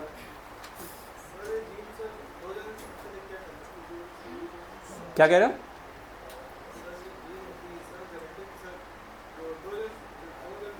नहीं कह क्या मुझे समझ नहीं आ रहा है, पहले तुम खड़े हो जाओ पहले। नहीं बस, हाँ बिल्कुल आगे, तुम्हारी मर्जी, F3 लाओ, F4 लाओ, F5 लाओ, S6 लाओ ना, 7 लाओ, 8 लाओ, कोई लाओ। जैसे मैं तुमसे पूछूं तुम कौन सी जनरेशन हो अपनी फैमिली का, नहीं हंसना नहीं है भाई, सीरियस क्वेश्चन। हाँ पता नहीं है ना, लेकिन हाँ इतना तो पता होगा ना कि हम पापा हमारे हैं, उनके पापा हैं, उनके पापा, इतना तो पता ही होता है ना। अरे भाई हमारे पापा, उनके पापा यानी हमारे दादा, और हमारे दादा के अब्बा मतलब परदादा, यहाँ तक हम तो जा पाते हैं। अब क्या है उसके आगे कोई नहीं होगा, बिल्कुल होगा ना। तो तुम कौन सी जनरेशन हो ये डिसाइड करना, तुम कहाँ से आए हो। वैसे अगर आप यहाँ से स्टार्ट कर रहे हो तो आप लेके जाओ, क्रॉस कराते चले जाओ, कोई बात नहीं होगी। रिजल्ट क्या हो जाएगा, चेंज हो जाएगा। और रिजल्ट जो अगली जनरेशन में आएगा वो सब मैथमेटिकल है, सब मेंडल ने बताया था। तो पहले हम थोड़ा थोड़ा आगे बढ़ने दो, सब समझ में आएगा कि मेंडल ने कहाँ मैथ लगाया था। आपने कहा था ना मेंडल ने एनालिसिस किया था, साथ साथ में मैथ भी लगाया था। तो F2 F3 F4 जो भी करना है आराम से रफ कॉपी उठाना, सब कर जाना, सब में ही आएगा, ऐसे ही रिजल्ट मिलेंगे। ठीक है, वो आपकी जिम्मेदारी है, आप कर ले लो, तुम्हारा ये होमवर्क है, कल मैं चेक करूँगा। कर लोगे, क्रॉस कर लेना, F3 लाने के लिए टाल साथ करा देना, टाल का डॉप साथ करा देना, देखते क्या रिजल्ट मिलेगा। अच्छा तुम बताओ भाई लोग, बताओगे? अरे अभी जीन की मैं बात कर लूँगा तो गड़बड़ हो सकता है, जैसे रहने देना, क्योंकि हाँ यहाँ पर जो जीन क्या होते हैं अलग अलग हो जाते हैं, गड़बड़ा जाएगा मसला। लेकिन इतना मैं पूछ सकता हूँ, अगर मैं डॉप का डॉग साथ कराऊँ तो, अगर मैं डॉप का डॉग साथ कराऊँगा तो डॉप ही तो आएगा ना। अरे आपने कहा था ना यार, अगर आपने कहा था कल ट्रू ब्रीडिंग वाला है, क्योंकि F2 के अंदर कुछ स्टॉल जो होते हैं वो ट्रू ब्रीडिंग वाले होते हैं, अब कुछ जो होते हैं वो हेट्रो जैगस वाले होते हैं ना, तो यहाँ गड़बड़। लेकिन हाँ ये जो बना है ये तो क्या है, ट्रू ब्रीडिंग वाला ही होता है। तो अगर मैं आपसे कहूँ कि F2 के अंदर जो डॉर्फ प्लांट आया है, अगर इसका आप क्रॉस कराओगे डॉर्फ के साथ में, तो अगली जनरेशन में क्या आएगा, डॉर्फ ही आएगा, क्योंकि कैसा होता है ये ट्रू ब्रीडिंग होमोजाइगस वाला होता है, स्मॉल टी वाला होता है। इतना तो याद ही होगा तुम्हें ना, इतना तो याद ही होगा। हाँ आगे बात करते हैं, नेक्स्ट। चलो थोड़ा सा सांस लेने दो मुझे। अच्छा ये लिख लिया हो आप ना, बढ़िया है, अच्छा समझना भी चाहिए आपको। चलो फिर आगे बढ़ते हैं, कुछ और पढ़ते हैं, कुछ और पढ़ते हैं। नेक्स्ट भाई थोड़ा इधर ध्यान दो, भैया इधर ध्यान दो। आओ फैजान, आज लग रहा है कहीं गए थे क्या, मजा कहीं गए थे? अच्छा सही बात है, बढ़िया है।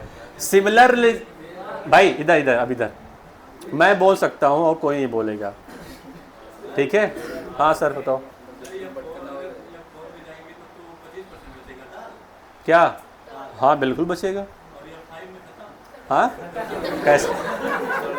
कैसे ख़त्म हो जाएगा भाई? देखो तुमने 100% का 75 किया, 75 का तुम 50 करोगे, 50 का तुम क्या करोगे, 25 करोगे, 25 का भी क्या करोगे, तुम ख़त्म नहीं करोगे, उसका आधा करोगे ना, फिर उसके आधा, फिर उसका आधा आएगा। तो काहे इतना लंबा लेके जा रहे हो, परसेंटेज घटता चला जाता है। ठीक है, लिखवा दूँ मैं, आगे आएगा लिखवाऊंगा, मैं लिखवाऊंगा, सब लिखवाऊंगा, आगे बढ़ने दो मुझे।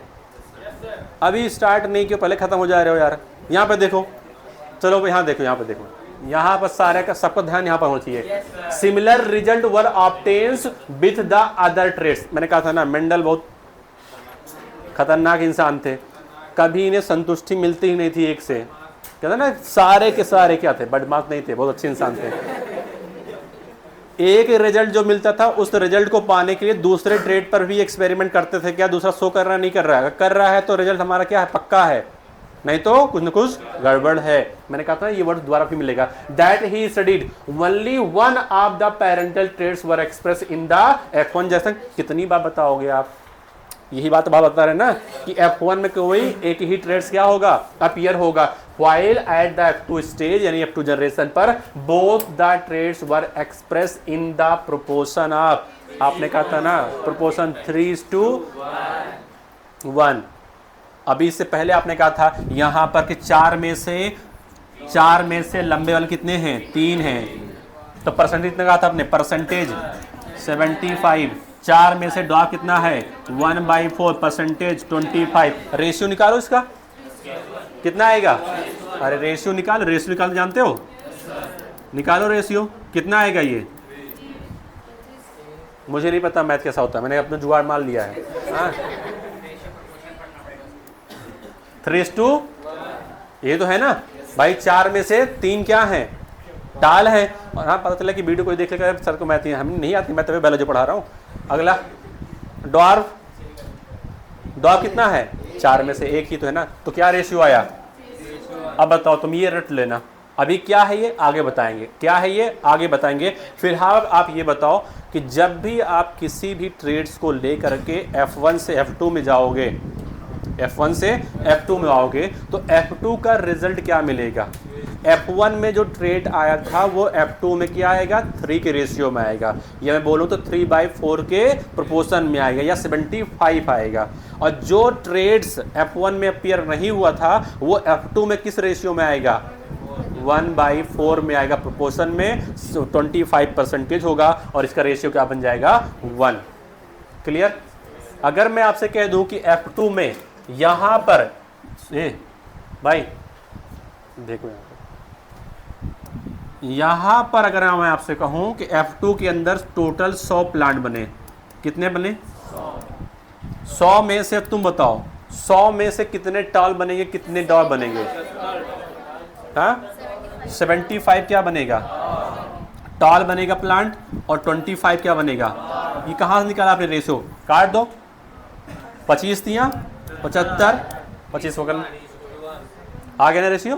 तो जब भी रेशियो आपको बताया जाएगा वो कितना आएगा, 3:1 का रेशियो आने वाला है। ये क्या है आगे बताएंगे क्या होता है ये आगे। नेक्स्ट बात करते हैं अगला, द कॉन्ट्रास्टिंग ट्रेड्स। ये क्या होता है कॉन्ट्रास्टिंग ट्रेड्स, दो अपोजिट फॉर्म, किसी भी कैरेक्टर के दो opposite form. Contrasting traits did not show any blending, कितनी बार बताओगे, कोई ब्लेंडिंग शो नहीं होती है एट द आइदर F1 और द F2 स्टेज। क्या यहाँ पर जितना टाल था उतना टाल यहाँ पर है, या मैं ऐसे बोल दूं जितना टाल यहाँ पर उतना ही टाल यहाँ पर है ना, कोई ब्लेंडिंग हुई नहीं हुई। F1 में कोई ब्लेंडिंग होती है नहीं होती, मेंडल के अकॉर्डिंग नहीं होती। अगला, जितना टाल यहाँ पर उतना ही टाल कहाँ है, यहाँ पर है। बताओ क्या कोई ब्लेंडिंग हुई नहीं हुई, न F1 पे ब्लेंडिंग है और न ही F2 पे ब्लेंडिंग है। बताओ जितना डॉर्फ यहाँ पर उतना ही डॉर्फ यहाँ पर है ना। ये तो एक जनरेशन तो खा गया पूरा तरीके से, कूद गया ऊपर, आ गया कहाँ पर आ गया, सेकंड पे आ गया। बताओ जितना डॉर्फ यहाँ पर उतना डॉर्फ यहाँ पर, क्या कोई ब्लेंडिंग हुई नहीं हुई। तो मेंडल ने क्या कहा, मेंडल ने ये कहा जो ट्रेड्स होते हैं कॉन्ट्रास्टिंग ट्रेड्स होते हैं वो कोई ब्लेंडिंग शो नहीं करते हैं, वो चाहे F1 का हो चाहे वो F2 स्टेज का हो। ये बात फिर से अंडरलाइन कर लो आप, did not show any blending at the either the F1 और द F2 स्टेजेस। नेक्स्ट आगे, बेस्ड ऑन दिस ऑब्जर्वेशन, जो उन्होंने ऑब्जर्व किया उस ऑब्जर्वेशन के बेसिस पे क्या कहा इन्होंने, देखो मेंडल प्रपोज दैट, बहुत अच्छी बात इन्होंने कही है, बहुत गौर से पढ़ने वाली बात है, कॉन्सेप्ट छुपा हुआ है यहाँ पर लिखा है। मेंडल ने F1 में F2 में जो ऑब्जर्व किया उसके बेस पर इन्होंने कुछ कहा। क्या कहा, something was being stably pass down, कुछ तो है, मेंडल को नहीं पता क्या है, कुछ तो था जो क्या हो रहा था, पास हो रहा था। कह रहे एकदम स्टेबल पास हो रहा था, कैसा स्टेबली पास हो रहा था, पास डाउन कहां से कहां, पेरेंट से ऑफ स्प्रिंग, लिखा गया अनचेंज, बिना चेंज हुए पास हो रहा था, from parents to the offspring through the, किसके थ्रू, गैमीट्स के थ्रू। कौन सा गैमीट? Male gamete. कहाँ मौजूद था? पॉलन ग्रेन के अंदर। फीमेल गैमीट कहाँ पर? एग। कहाँ पर? एम्ब्रियोसाइट के अंदर। इतना समझ में? Over the successive generation. Successive generation बोले तो parents Pippa progeny, F1, F1 के बाद F2, F2 के बाद F3। अब तुम बताओ, अगर मैं आपसे पूछूं कि जो करेक्टर्स होते हैं वो कहाँ से कहाँ जाते हैं? पेरेंट से प्रोजनी में जाएंगे। किस स्ट्रक्चर के थ्रू जाते हैं? यहाँ पर गैमीट। गैमीट के अंदर कुछ होगा, और गैमीट के अंदर जो होता है वो चेंज होके जाता है या बिना चेंज हुए? अनचेंज, एकदम स्टेबल। अच्छा बताओ, अगर चेंज नहीं है तभी तो ये टाल ये टाल बराबर, ये टाल ये टाल, ये डॉर्फ ये डॉर्फ, यही बात तो कहा है, इन्होंने की ब्लेंडिंग नहीं होती। अगर मान लो चेंज हो जाता तो क्या होता? अगर चेंज हो जाता तो कुछ ना कुछ यहाँ पर तुम्हें डिफरेंसेस दिखता, इसकी हाइट और इसकी हाइट में बोले तो ब्लेंडिंग हो जाती। कुछ समझ में आया? तो मेंडल ने सब कुछ ऑब्जर्व करने के बाद में कंक्लूजन दिया, और कंक्लूजन उन्होंने ये कहा कि कुछ तो है जो पास होता है। मेंडल को नहीं पता था क्या पास होता है, मेंडल को इतना पता था कुछ तो पास होता है। किसके थ्रू पास होता है? गैमीट के थ्रू पास होता है। और ये बात तो पहले से पता थी। क्या पहले के जो लोग थे उन्हें नहीं पता था कि वेरिएशंस मौजूद होता है, और वेरिएशन जो होता है वो सेक्सुअल रिप्रोडक्शन में छुपा हुआ है? उन्हें ये नहीं पता था कि गैमेट के थ्रू। आपने कहा था उन्हें ज़्यादा साइंटिफिक टर्म्स नहीं पता था, लेकिन इतना पता था कि वेरिएशन जो आ रहे हैं वो सेक्सुअल रिप्रोडक्शन से ही आते थे। मेंडल एक वर्ड जोड़ दिया, कौन सा? कह रहे हैं गैमीट। यानी कुछ तो है जो पास हो रहा है। किसके थ्रू पास हो रहा है? गैमीट के थ्रू पास हो रहा है। बताओ, चेंज होके पास हो रहा है या स्टेबली पास हो रहा है? बिना चेंज हुए, अनचेंज पास होता है, एकदम स्टेबली, जैसे पहले था वैसे ही बाद में।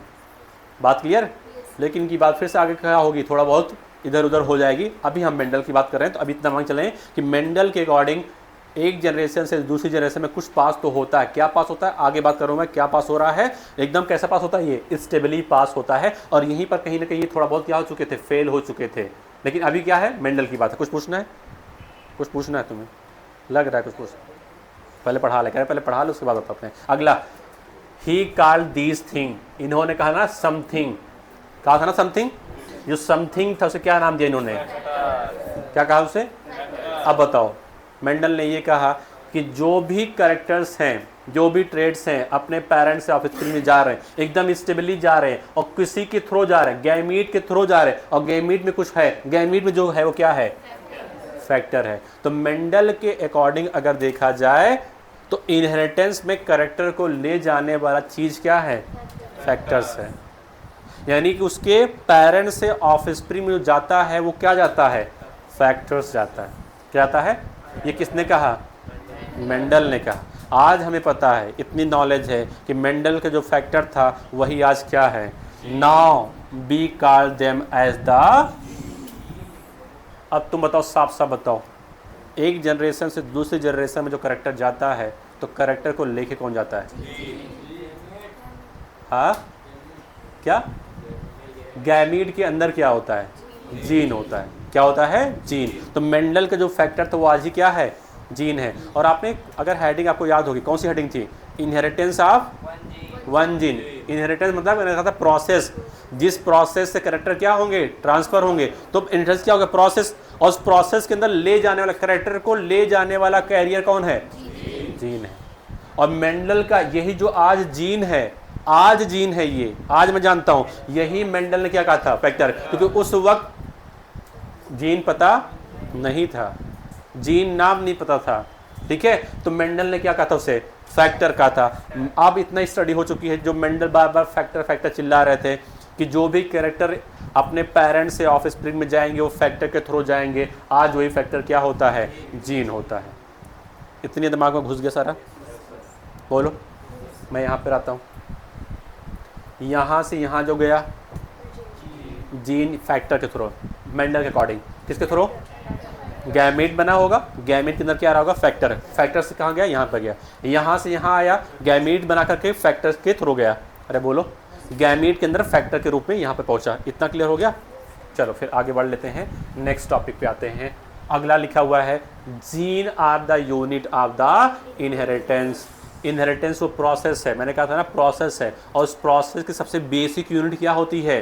जीन होती है। इसी जीन के अंदर क्या होता है? इंफॉर्मेशन होता है कि अगली जनरेशन में कौन सा ट्रेड या कौन सा कैरेक्टर उसके पेरेंट्स से उसके ऑफस्प्रिंग में जाएगा। तो ये लाइन आप अंडरलाइन कर लें, और अंडरलाइन करने के बाद में इसे आप याद कर लें कि जीन क्या माना जाता है? Unit of the inheritance. जैसे मैं आपसे कहूं कि आपकी बॉडी की सबसे छोटी यूनिट आप कहते हो सेल है, किसी भी लिविंग ऑर्गेनिजम्स में सेल सबसे छोटी यूनिट होती है ना, अरे बोलो ना, बिल्डिंग ब्लॉक के रूप में। वैसे अगर मैं कहूँ आपको इनहेरिटेंस पढ़ना है तो इनहेरिटेंस में आपकी बेसिक यूनिट क्या है? जीन है। जीन ही होता है जहाँ पर इंफॉर्मेशन होती है, और यही जीन कहाँ होता है? गैमीट के अंदर मौजूद क्रोमोसोम में होता है, और क्रोमोसोम में जो जीन होता है वही आगे चल के क्या करता है? एक्सप्रेस करता है, तो कैरेक्टर्स आते हैं ना।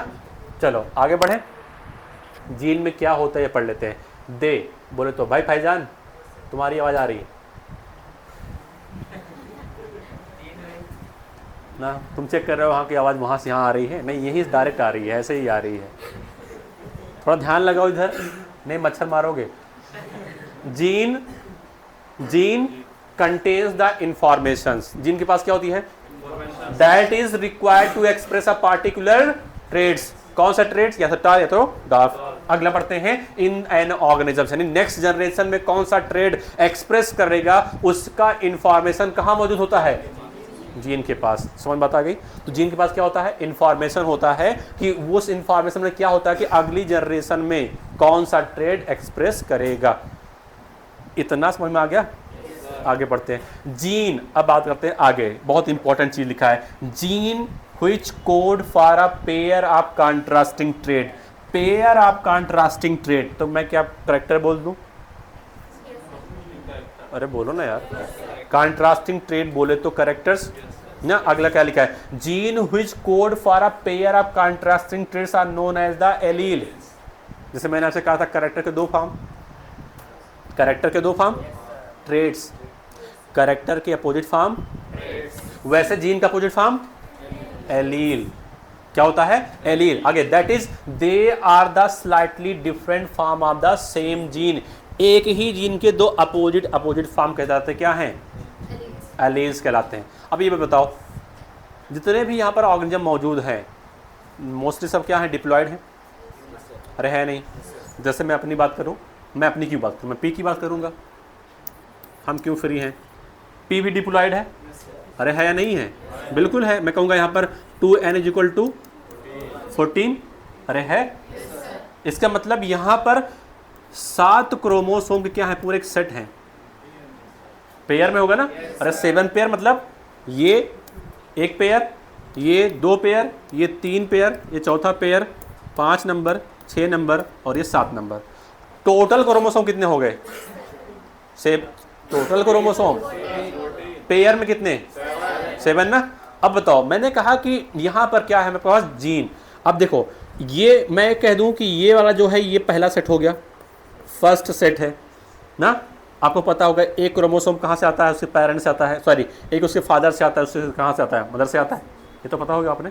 अगली बात आती है, होमोलॉगस क्रोमोसोम कहलाते हैं, होते हैं होमोलॉगस। जो जीन इस पे होगा वही जीन तो इस पे होता है। अरे बोलो, तो जो यहाँ पर अगर मेरे पास किसी एक सेट, कोई एक सेट है पूरा होमोलॉगस क्रोमोसोम है, तो यहाँ पर एक ही जीन के 2 अलग अलग फॉर्म मौजूद होते हैं, और एक जीन के जो अलग अलग जो फॉर्म होते हैं उसे कहते हैं क्या हैं? हम एलील्स कहते हैं। क्या कहते हैं?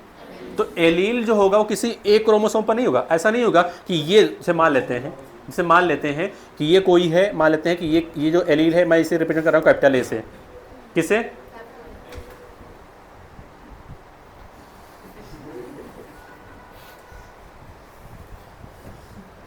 हाथी घोड़ा बाद में कर लेना। पता नहीं क्या, जब से मैं यहाँ पे खड़ा होने लगा मुझे कुछ ज़्यादा सुनाई देता है। कह रहे हैं बहुत सुनाई देता है। यहाँ पे देखो, यहाँ पर ये दोनों क्या है? होमोलॉगस क्रोमोसोम, और होमोलॉगस क्रोमोसोम पे एक ही पोजीशन पे, से कहते हैं लोकस। क्या कहते हैं इसे हम? लोकस पर एक ही जीन के 2 अपोजिट फॉर्म क्या होते हैं? सेम लोकस पे होते हैं। और सेम लोकस कभी भी एक ही क्रोमोसोम पे नहीं होगा, बल्कि वो 2 अलग अलग क्रोमोसोम पर होगा। तो ये जो जीन होगा उसी का अपोजिट फॉर्म ये होगा। जो एक जीन के जो अपोजिट फॉर्म उसे कहते हैं क्या है? हम एलील कहते हैं। अभी कर सकते हैं, ये भी हो सकता है, एक कॉम्बिनेशन ये है, एक कॉम्बिनेशन ये भी है आपके पास, ये आगे बात कर देंगे। एक कॉम्बिनेशन आपके पास ये भी है, अरे नहीं आया, अरे भाई ये भी हो सकता है, ये भी हो सकता है, ये भी हो सकता है। मुझे पहुंचने दे बस वहाँ तक, पहले अभी पहुंचे नहीं थे। अभी समझाना मुझे क्या था, जब आप जीन वर्ड कहते हो ना तो कहीं ना कहीं आप कहते हो कि यहाँ पर एक ही क्रोमोसोम है, मतलब एक ही आप एक नंबर लेके चलते हो।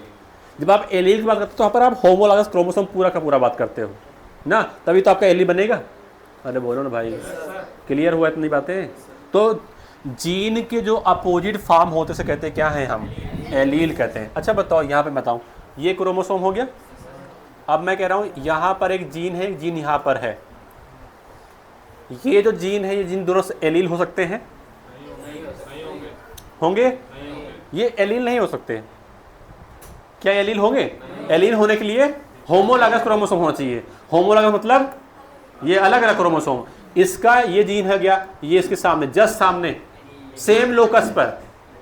एलील हमेशा सेम लोकस पर होते हैं। कहाँ होते हैं? सेम, मतलब जहां पर ये लोकेटेड होगा वहीं पर उसके सामने ये होगा। अगर मैं मान लेता हूं ये ए है तो इसके सामने यहीं पर होगा ये वाला दूसरा ए। अगर मैं मानता हूं यहाँ पे एक जीन है, मान लेते हैं यहाँ पे जीन है, बताओ इसका एलील कहाँ होगा? क्या यहाँ पर होगा? होगा? अरे होगा? नहीं होगा, हो ही नहीं सकता। कहाँ होगा? इसके अपोजिट वाले पर, इसके भाई वाले पर होगा। अरे बोलो, यहाँ पर कहाँ होगा? क्या मैं यहाँ बना दूं? बना दूं? अरे बना दें? नहीं भाई, गलत है। कहाँ बनाएंगे? इसके जस्ट सामने, क्योंकि लोकस क्या होना चाहिए? Same to same. तो ये जो दो होते हैं ये वाले, इसे कहते हैं एलेलिक पेयर। क्या कहते हैं इसे? Allylic pair. एक ही जीन के दो अलग अलग कॉन्ट्रास्टिंग पेयर, नाम है इसका एलील या एलेलिक पेयर बोल सकते हो। और ये दोनों क्या होते हैं? Non allylic pair. क्या होते हैं भाई? ये जीन अलग है, ये जीन क्या है? अलग। नाम दे दो, ये आपका बी है, ये भी क्या है? बी है। मान लेते हैं अभी बी वाला है, ठीक है। ये ए है, ये ए है, ये है क्या? बी है, ये बी है। ये दोनों क्या है? एलेलिक पेयर है। एक ही जीन के दो अपोजिट फॉर्म है, एलेलिक है। ये क्या है? एलेलिक पेयर है, क्योंकि इसी जीन का ये वाला ये वाला फॉर्म है ना। अब ये दोनों क्या है? ये दोनों क्या है? Non allylic. क्या है ये? Non allylic. ये दोनों क्या है? Non allylic. तो बताओ एलील क्या होता है? जीन का दो अपोजिट कॉन्ट्रास्टिंग फॉर्म कहलाता है क्या है? एलील्स कहलाता है। और कितना डिफरेंस होता है? कहने बहुत थोड़ा डिफरेंस होता है। They are slightly different from of the same gene, यानी एक ही जीन की जो अपोजिट फॉर्म का नाम क्या होता है? एलील। इतना समझ में आ गया? चलो आगे बढ़ते हैं। अभी तुम्हें पता, हाँ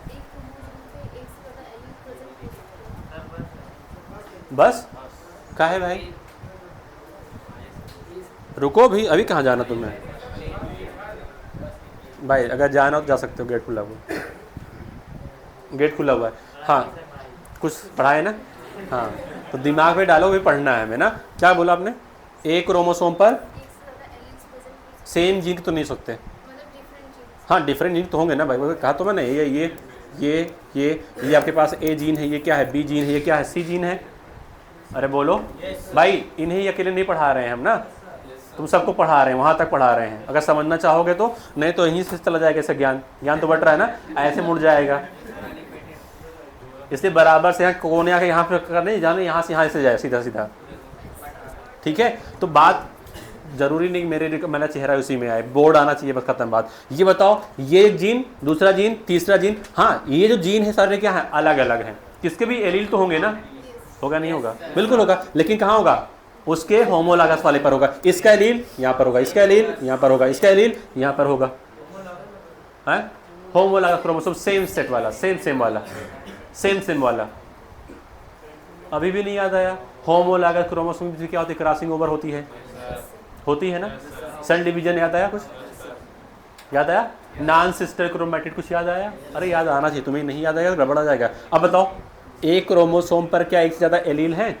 लेकिन ये सेम जीन के, ये कैसे होंगे? Non allylic. कैसे होंगे ये कौन सा होगा? नॉन एलेलिक होगा, ठीक है ना। चलो आगे बढ़ जाए फिर। नेक्स्ट है इफ। अब देखो, एलील को रिप्रेजेंट करने का तरीका सीखते हैं। जीन के अंदर एलील को रिप्रेजेंट करने का तरीका सीखते हैं। क्या लिखा हुआ है? If B use the alphabetical symbol, आपको पता होगा, जैसे आप लिखते हो कैपिटल टी, तो कैपिटल टी क्या है, एक अल्फ़ाबेट ही तो है ना। तो कह रहे हैं कि हम जीन को या एलील को रिप्रेजेंट करने का तरीका सीखते हैं, वो क्या तरीका है, alphabetical symbol for the each gene, then the capital letter. जो अल्फ़ाबेटिकल का कैपिटल लेटर होता है वो क्या बताता है, वो ट्रेड्स को बताता है जो एक्सप्रेस कहाँ होता है, F1 में ना। Capital letter is use for the traits, वो ट्रेड जो कहाँ पर एक्सप्रेस हुआ है, F1 स्टेज में। एंड द स्मॉल अल्फ़ाबेट, उसके लिए हम करते हैं जो अदर ट्रेड्स होता है। अब तुम मुझे बताओ, मैंने जो क्रॉस कराया था, मेंडल ने जो क्रॉस कराया था, वो कौन सा क्रॉस था, टॉल और डॉफ, ये तो क्रॉस था ना। बताओ F1 में क्या आया था, F1 में टॉल आया था। बताओ F2 में क्या आया था,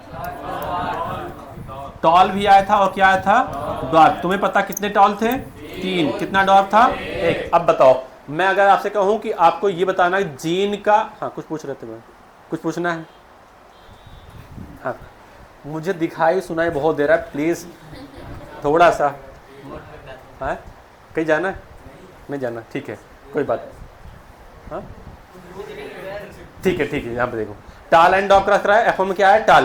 कह रहे हैं कि वो ट्रेड्स जो F1 में एक्सप्रेस हो जाता है, उसके लिए हम अल्फाबेटिकल में कौन सा लेटर इस्तेमाल करेंगे, अरे बोलो भाई, कैपिटल लेटर। अब यहाँ पे इस्तेमाल कर रहे हैं हम टी वाला, तो कैपिटल का टी, तो टाल के लिए कौन सा इस्तेमाल किया हमने, कैपिटल टी। अगला, वो ट्रेड्स जो दूसरा ट्रेड्स था जो F1 में अपीयर नहीं हुआ, और दूसरा ट्रेड कौन सा जो F1 में अपीयर नहीं हुआ, डॉफ वाला, उसके लिए हम क्या इस्तेमाल करेंगे, स्मॉल टी। कहाँ लिखा है, यहाँ पे लिखा हुआ है ना। अब रिप्रेजेंटेशन देख लेते हैं। For example in the case of the character of the height, अगर आपने हाइट का करेक्टर लिया है, कौन सा करेक्टर लिया है, तो हाइट के करेक्टर के अंदर 2 ट्रेड कौन से थे, एक टाल था, दूसरा कौन सा, डॉफ। और F1 में कौन आया था, टाल वाला, तो टाल वाले के हम क्या इस्तेमाल करेंगे, कैपिटल लेटर का कैपिटल टी, कैपिटल लेटर इस्तेमाल करेंगे। इतना क्लियर हो गया। अगला, जो नहीं अपीयर हुआ था कौन सा था, वो डॉर्फ वाला, उसके लिए हम क्या इस्तेमाल करेंगे, स्मॉल टी। क्या इस्तेमाल करेंगे, स्मॉल टी, यानी स्मॉल लेटर इस्तेमाल करेंगे। इतना क्लियर हो गया। आगे बढ़ते हैं, यहां पर लिखा है capital T and small T R the allele of the each other. यहाँ पर ये जो दोनों आपने लिखा, ये दोनों क्या हैं, एलील हैं, आपस में एक दूसरे के। यानी मैं अगर कहूँ आपसे, तो ये और ये दोनों मिलकर क्या है, 1 जीन। कितने जीन हैं यहाँ पर, और इस जीन के 2 अपोजिट फॉर्म, नाम क्या हो गया इसका, एलील। क्लियर हुआ। इतना कॉन्सेप्ट है। कॉन्सेप्ट क्या है, नहीं अंडरलाइन नहीं करना है, इतना पूछना है आपसे, बताना है कि जो F1 में अपीयर हो गया ट्रेड्स, उसके लिए जो भी आप लेटर, जो भी आप अल्फ़ाबेट इस्तेमाल करोगे, उसका क्या इस्तेमाल करोगे आप, कैपिटल लेटर ना। और जो अपीयर नहीं हुआ था ट्रेड्स, उसके लिए आप अल्फ़ाबेट में क्या इस्तेमाल करोगे, स्मॉल लेटर। इतना क्लियर हो गया। अब हम कैसे टाल का टी लिखते हैं, डॉर्फ का हम डी क्यों नहीं लिखते।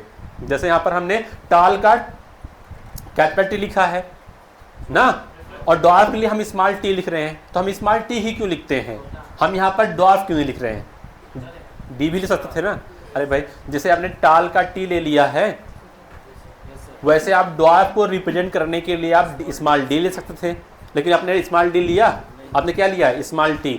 ये ऐसा क्यों आप करते हो, उसके लिए भी रीजन है, ऐसा हम क्यों करते हैं। Hence in the plant the pair of allele for the height.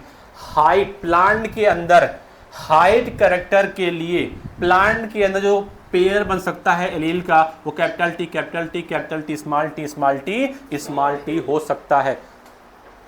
फिर से रुको आप, मैंने कहा जीन, 1 जीन, कितने एलील है इसके, एक एलील कैपिटल टी, दूसरा स्मॉल टी, यही तो है ना।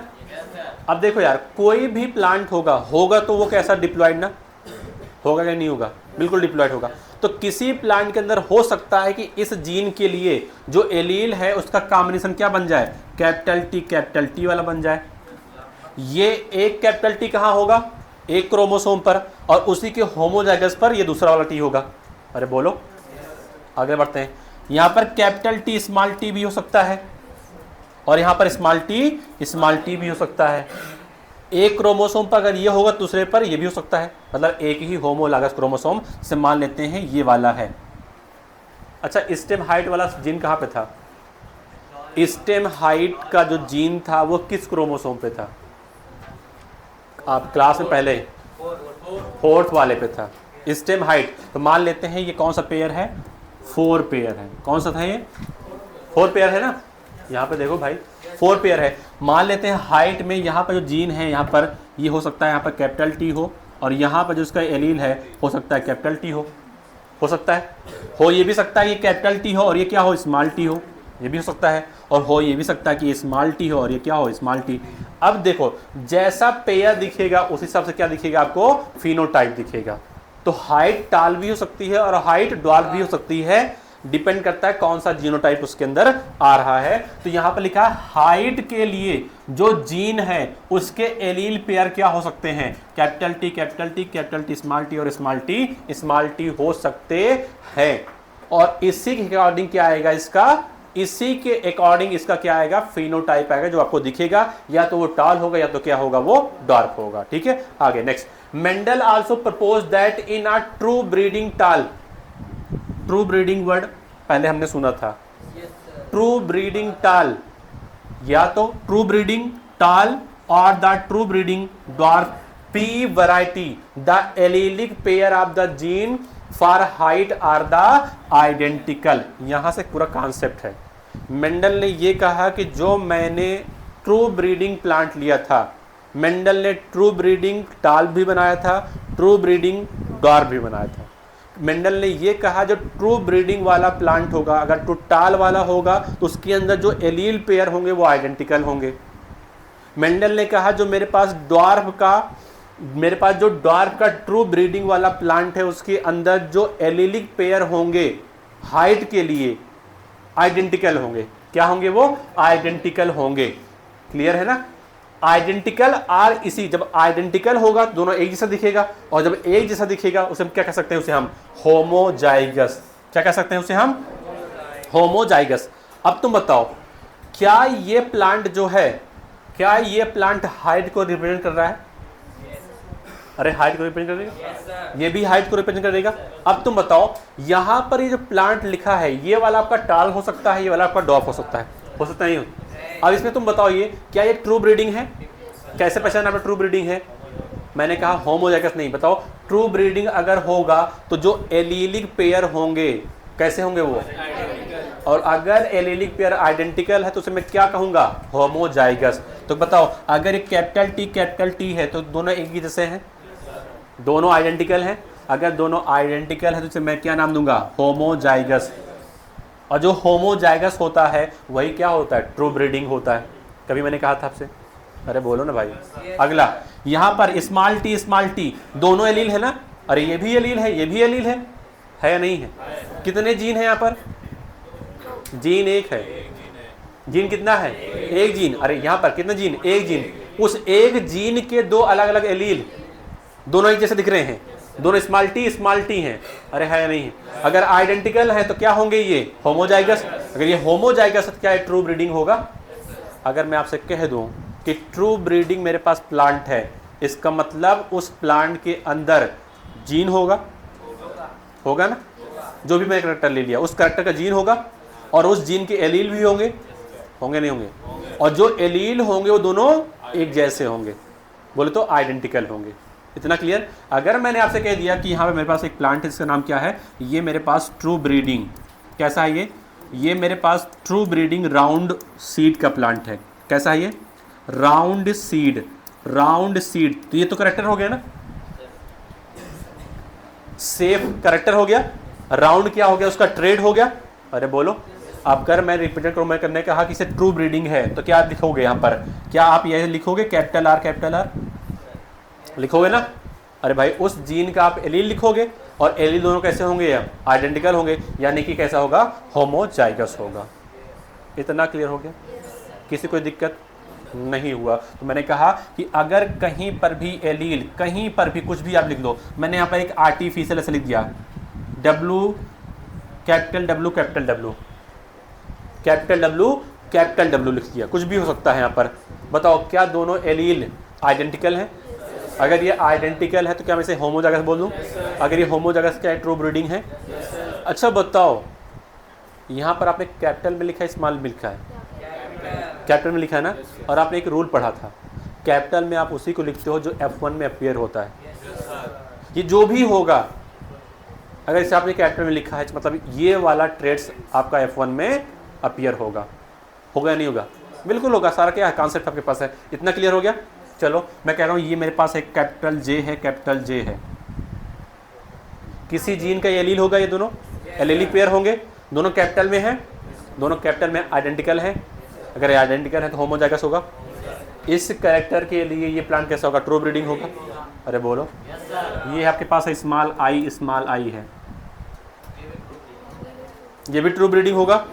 क्यों ट्रू ब्रीडिंग है? ये जिसका भी जीन होगा ये उससे जो एलील हैं दोनों सेम है, आइडेंटिकल है, और एलील अगर सेम है, आइडेंटिकल है तो क्या होगा? ये होमोजाइगस। इसका मतलब मेरे पास यहाँ पर ये है कि जो होमोजाइगस होते हैं उसमें कैपिटल वाला भी हो सकता है, उसमें अरे बोलो कैपिटल स्मॉल करेंगे दूसरा कुछ हो जाएगा। आगे पढ़ते हैं उसके बारे में। इतना क्लियर हो गया? अगर एलीलिक पेयर में एलील दोनों आइडेंटिकल हैं तो उसे मैं क्या कहूँगा? होमोजाइगस कहूँगा। और वो प्लांट कैसा बनेगा? ट्रू ब्रीडिंग बनेगा। ठीक है, अगला नेक्स्ट। यहाँ पे जो आप देखो, अब मैं आपको बताने जा रहा हूँ क्या है कैपिटल टी, क्या है कैपिटल टी, क्या है आपके पास phenotype genotype. Capital T small T homozygous, homozygous. तो क्या मैं इसे होमोजाइगस टाल बोल दूं? होगा नहीं होगा? ये होमोजाइगस।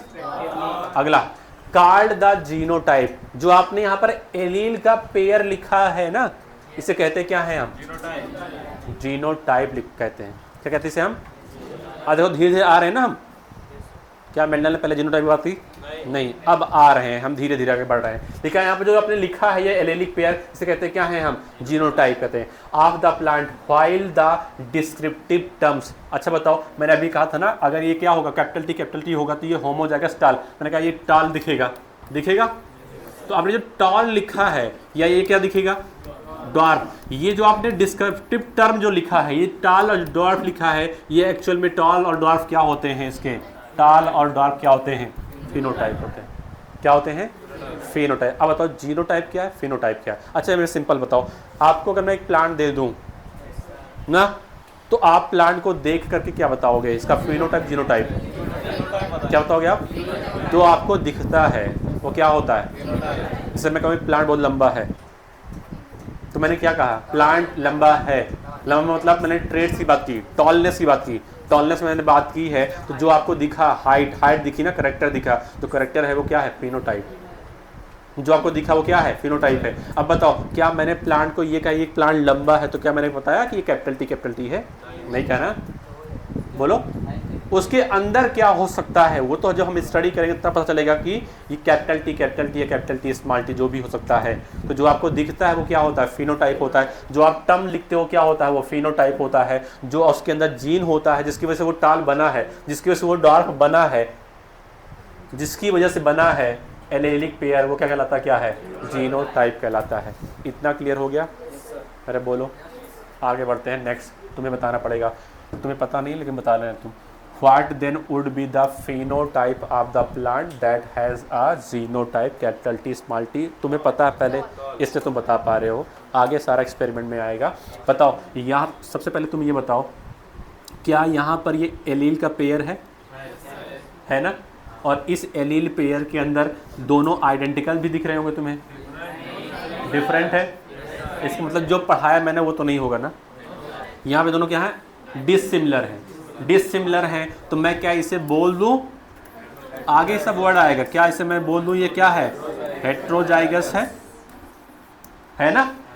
अरे बोलो, हेट्रोजाइगस है। क्या ये ट्रू ब्रीडिंग होगा? नहीं हो सकता। इसे मैं हाइब्रिड कहता हूँ। क्या कहता हूँ मैं? हाइब्रिड। ये ट्रू ब्रीडिंग वाला नहीं होगा। अगला, ये जो आपको दिख रहा है कैपिटल टी, क्या ये जीनोटाइप फिनोटाइप है? ये जीनोटाइप है ना। अब इस जीनोटाइप से कुछ ना कुछ तो बनेगा ना, और जो बनेगा वो आपको दिखेगा।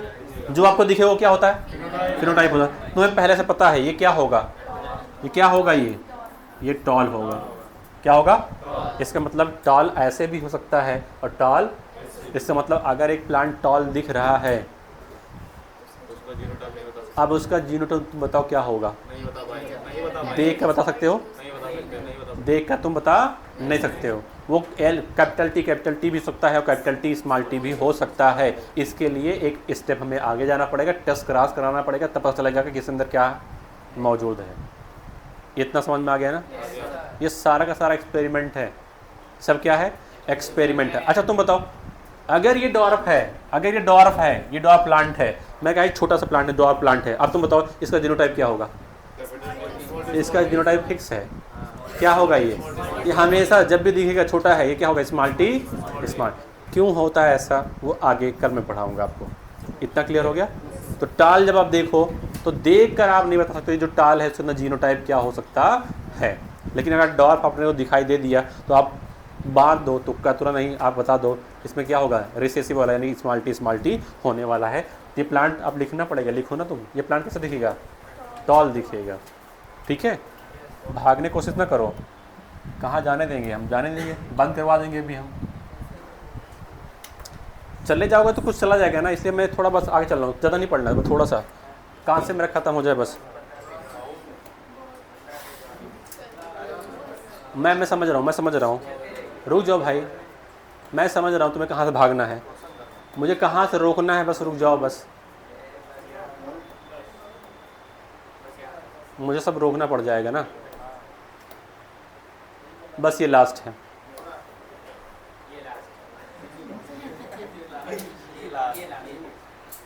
नहीं ज़्यादा नहीं पढ़ाएंगे, हाँ ये लास्ट है। यहाँ से पैराग्राफ चेंज हो जा रहा है, यहाँ से पैराग्राफ क्या हो रहा है? चेंज हो जा रहा है। बस 2 मिनट बस। देखो क्या लिखा है? As Mendel found the phenotype of the F1 कुछ याद आया? F1 ने, मेंडल ने F1 में क्या मिला? टाल मिला था, टॉल मिला था ना। तो मेंडल को F1 में जो प्लांट मिला था वो कैसा प्लांट था? Capital T. टॉल था ना प्लांट, दिखने में कैसा था? टॉल था, लेकिन उसके अंदर जो जीन था उसको कैसा था? वो हेट्रोजाइगस। कैसा था वो? हेट्रोजाइगोट, मतलब heterozygous, capital T small T. तो जब यहाँ पे देखो, अगर एलेलिक पेयर है और डिसिमिलर है, इसे क्या नाम दोगे आप? हेट्रोजाइगस का होगा। क्या कहोगे आप? Heterozygous, capital T small T, to be exactly like the capital T plant in the appearance. भाई यहाँ पे देखो, कैपिटल, ये जो टाल है, ये जो टाल है, ये कैसा था? अच्छा रुको, तुम्हें बताना है, चलो तुम बताओ। पेरेंट हमेशा, मेंडल जब जब पेरेंट चूज करते थे वो ट्रू ब्रीडिंग ना, अरे बोलो, अगर ट्रू ब्रीडिंग है तो ये ट्रू ब्रीडिंग टाल है, ये ट्रू ब्रीडिंग। अब बताओ तुम, ट्रू ब्रीडिंग क्या होता है? अगर मैं टाल लिखा है तो क्या होगा यहाँ पर? कैपिटल टी होगा। अरे बोलो, और डार्क है तब? इतना क्लियर? आप कह रहे हैं मेंडल ने जब F1 पाया तो क्या मिला? टाल मिला ना, टाल मिला। अब जब मैंने स्टडी की पता चला कि जो टाल है ये होमोजाइगस वाला नहीं है, ये ट्रू ब्रीडिंग वाला नहीं है। इससे जो जीन था वो क्या था? कैपिटल टी स्मॉल टी था। इसका जो जीन था, जीनोटाइप तो कैसा था? वो कैपिटल टी स्मॉल टी था। तो बताओ क्या कैपिटल टी का appearance capital T small T की जैसा ही है? अपीयरेंस बोले तो दिखाई कैसे दे रहा है? बोले तो फिनोटाइप, दोनों को दोनों क्या था? सिमिलर था। बोले तो एक जैसा दिख रहा था। ठीक है, बस ये लास्ट है, मैं आगे नहीं पढ़ाऊंगा। मुझे पता है तुम लोग भाग रहे हो, जबरदस्ती नहीं है, दुकान तो खुली नहीं है कि अब मैं जबरदस्ती बैठा तुम्हें खरीदवाऊंगा सामान। He propose that in a pair of the dissimilar factor, अगर कोई फैक्टर कैसा है? डिसिमिलर है, तो वन डोमिनेट द अदर, एक क्या करता है? डोमिनेट करता है दूसरे के ऊपर, as in the F1 and hence is called the dominant factors while the other is called the recessive factor. बात कब एप्लीकेबल होगी? जब कैसा होगा? ये फैक्टर कैसा होगा? जब डिसिमिलर फैक्टर होगा। क्या होगा? मतलब कि होमोजाइगस हेट्रोजाइगस, जब हेट्रोजाइगस कंडीशन बनेगी तो इसमें कोई एक फैक्टर क्या करेगा? डोमिनेट करेगा किसी दूसरे के ऊपर। अच्छा, जो डोमिनेट करेगा उसी का तो रिजल्ट आएगा ना। बोलो, तो यहाँ पे डोमिनेट कौन कर रहा था? कैपिटल टी, इसीलिए इसका जो आया था फिनोटाइप वो क्या आया था? टॉल आया था। अब जो डोमिनेट कर जाएगा उस एलील का नाम क्या हो जाएगा? Dominant allele. क्या नाम हो जाएगा उसका? Dominant allele. और जो एक्सप्रेस नहीं हो पाया था, जिसके ऊपर ये डोमिनेंट, उसका नाम हो जाएगा ये रिसेसिव एलील। तो मैं कह सकता हूं कि F1 में अंदर जो आपने कैपिटल लेटर इस्तेमाल किया था, कैपिटल लेटर किसके लिए इस्तेमाल होता है? डोमिनेंट के लिए। किसके लिए? डोमिनेंट के लिए इस्तेमाल होता है। और जो आपने स्मॉल लेटर इस्तेमाल किया था, स्मॉल लेटर, वो किसके लिए इस्तेमाल होता है? रिसेसिव के लिए इस्तेमाल होता है। कुछ समझ में आ गया? क्लियर है ना? तो डोमिनेंट रिसेसिव आप कहाँ देखोगे यार? होमोजाइगस में, हेट्रोजाइगस में? हेट्रोजाइगस में, हेट्रोजाइगस में। अच्छा तुम बताओ ये कैपिटल टी है तब होमोजाइगस है। और होमोजाइगस में मैं पूछूं बताओ कौन इसमें डोमिनेंट कौन सा रिसेसिव? दोनों कैसे हैं? मैंने कहा था ना कैपिटल लेटर किसके लिए इस्तेमाल करते हैं? डोमिनेंट के लिए। और स्मॉल लेटर? अब बताओ तुम स्मॉल टी रिसेसिव होगा? अरे बोलो। और इस रिसेसिव होगा तो बताओ इसमें स्मॉल टी आया? आया नहीं आया? क्लियर है इतनी बातें? कैपिटल टी स्मॉल टी है तब। अब इसमें हम देखेंगे कौन डोमिनेंट कौन सा रिसेसिव। आपने कहा कैपिटल लेटर स्मॉल लेटर, खत्म। बस यहीं तक, आगे क्या पढ़ाएंगे, ठीक है? चलो